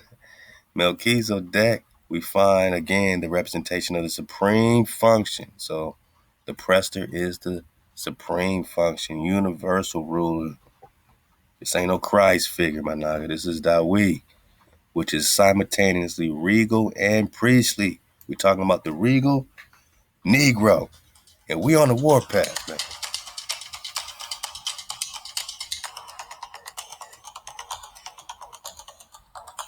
Let go, man, for the dismount. Let's pop off, man. Here, this representation is associated, so we're talking about the regal Negro, regal priestly, right? Melchizedek is associated with some type of guardian of Adam's body who was originally possessed the grail. After losing it, no longer lives. This is found together with the motifs of the mysterious stone. The stone, huh? And an inaccessible seat. Clearly, the foundation stone of the world is the same as the black or hidden sun of the center earth. The hidden sun of the center earth, huh? Let's go, man. Or the Grail stone, which is said to be hidden in that location. The Grail romances, love the Templar. We're talking about the knights, the heroes. Provide us. Remember, man, Templar broke this down, man. Etymology, right? Etymology, right? What's a romance, my noggin? What is a romance for the dismount, my noggin? A romance written or recited adventures of a what? It's just about the adventures of a knight or a hero. So that New Testament gave you a new adventure. This crucified hero for Israel. Nah, man. You died for your sins, my nigga. Ain't no other man dying to take your sins away. Check this out, man. Roman. What's got to do with Romani? Reman. In Hebrew, Rimon, Rimon, means pomegranate. Like the pomegranates Caleb and Joshua got to prove they were in the promised land. We're talking knights and heroes, Kalalus and Camelot, my nigga. A romance is all about the knight. A romance is all about the hero, the wonderful Ethiopian, my nigga. The Magi. The Grail romances provide us with much insight into the king of the world concept. He is represented in the story by one of the supporting characters, Prester John, a king who is mentioned in passing as ruling over a spiritual domain in the faraway east, the Oriental, and who quite fittingly is said to come from Davidic descent. For the dismount, Prester John is David, my naga. Davidic descent. The Tracticus Polemarimus refers to them as the King of Kings, right? The Rex Regnum, my naga. He combines spiritual authority with regal power. Yet, essentially, Prester John is only a title and a name, which designates not a given individual, but a function. Managa, if we are collectively in the function of keeping the code, then Managa, we are Prester John. Thus, in Wolfram Eichenbach to Toro, we find Prester John was a title, the Grail. So Prester John is the Holy Grail. As we will see, indicates from time to time the person who must become Prester John. You must have the function to do that. You must keep the code to do that, my noggin. We must become Prester John. Moreover, in the legend, Prester John designates one who keeps in check the hijack, the people of Gog and Magog, or really all the other magi, who exercises a visible and invisible dominion. So they said you cannot see the grail. In that story, the heathen could not see the grail. You cannot see the grail. You cannot see Prester John. You cannot see the visible and the invisible domain, my naga, not the heathen. So they looking for stuff they'll never see because they cannot see the grail. The heathen can never see the grail, my naga. The heathen can never see the flow, the Fisher King flow. The heathen cannot see, my naga.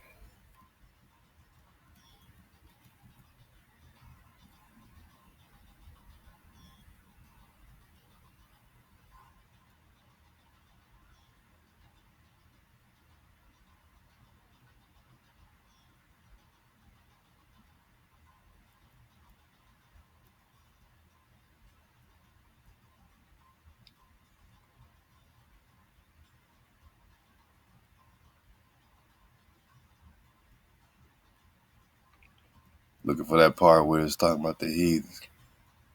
Oh, there we go. Then the heathen would wonder, what hands did these gold cups fill? So we're just talking about this heathen who's trying to get the drop.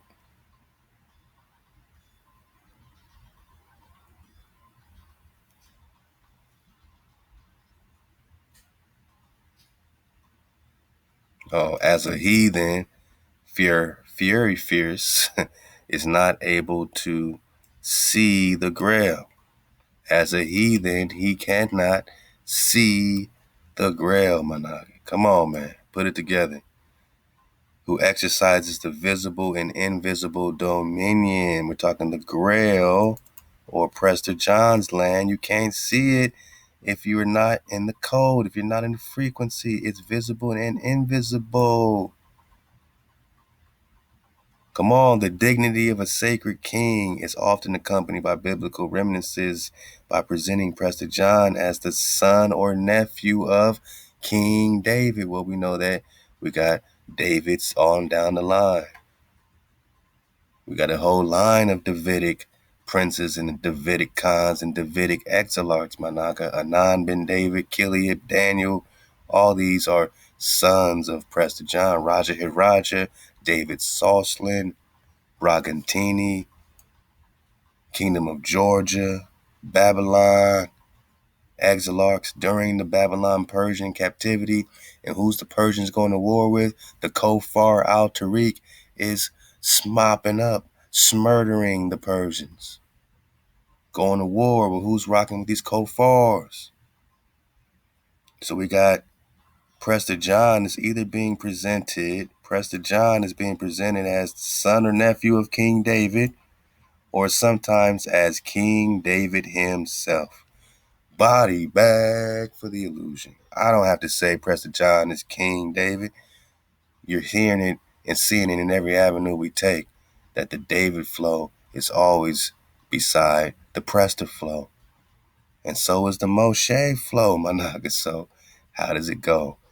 David, king of the Hindus, for the dismount, Managi. Who? David, king of the wonderful Ethiopians. Even the name Hindu is Ethiopian. We are just talking about Khandawi, Prester John, emperor of the Abyssinios.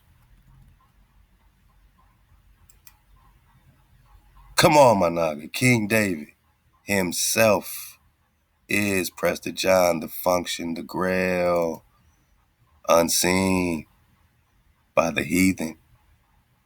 David is the king of the Hindus, who is called by the people Prester John, the king. Prester John descends from the son of King David, or is King David himself king of the Hindus, king of the Hindu Kush.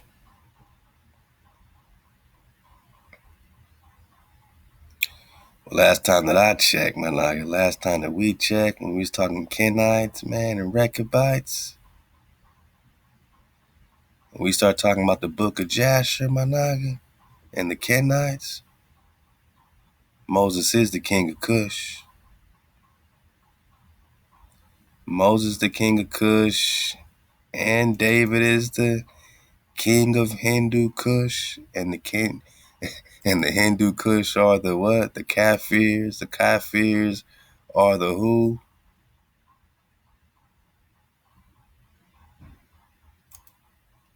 The Kafirs are the Kofar-al-Turak, which they're being called infidels by who?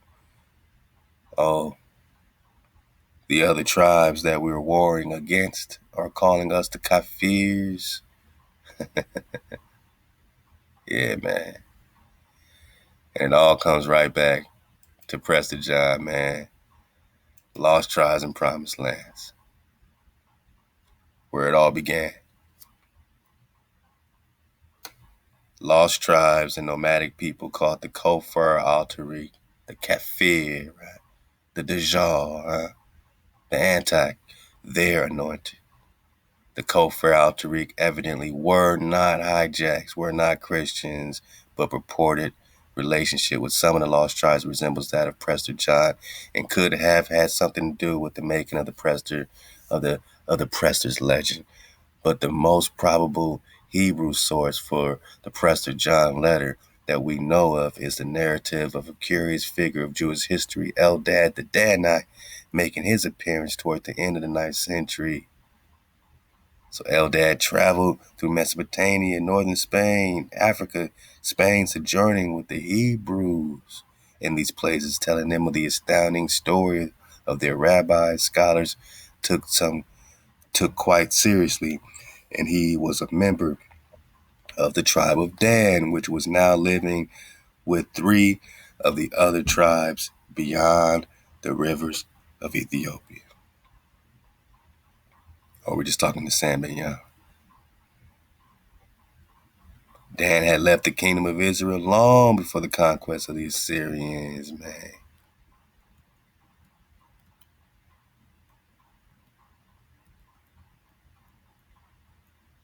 And that's we run right back into the river full with sand and stones, but without water.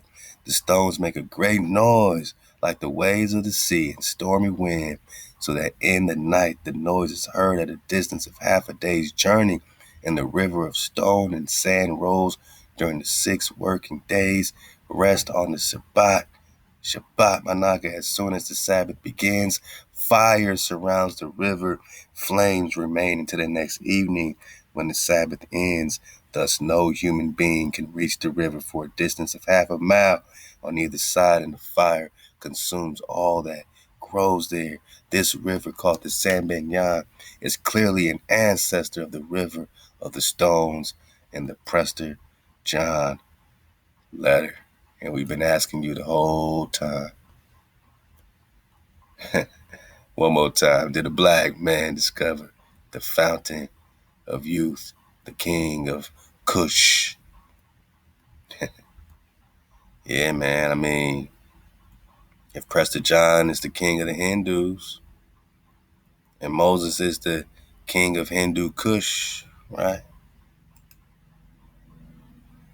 If David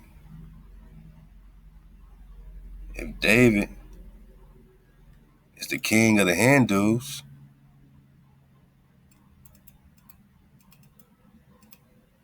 and Moses is the king of Hindu Kush, and what does David and Moses have to do in common? And is this Kofar situation connecting it all, my noggin? Hey, we just surfing the wave, man. Enjoying the flow as we always do. Connecting the flow between this and the Parsifal romances, man. All the way back to the Marvel superheroes, the real super noggins. You know what I'm saying? The real magi. You know, not the reflections, man, but the real super naturalists, man. Y'all keep surfing the wave and get your superpower on. And look out for them Etha packs, Prester packs. Click the links below. And we coming in hot, man. Prester John 59, man. We did it again, my niggas. Prester John 59 on deck. Allah, fall back, man, and surf the wave. Allah.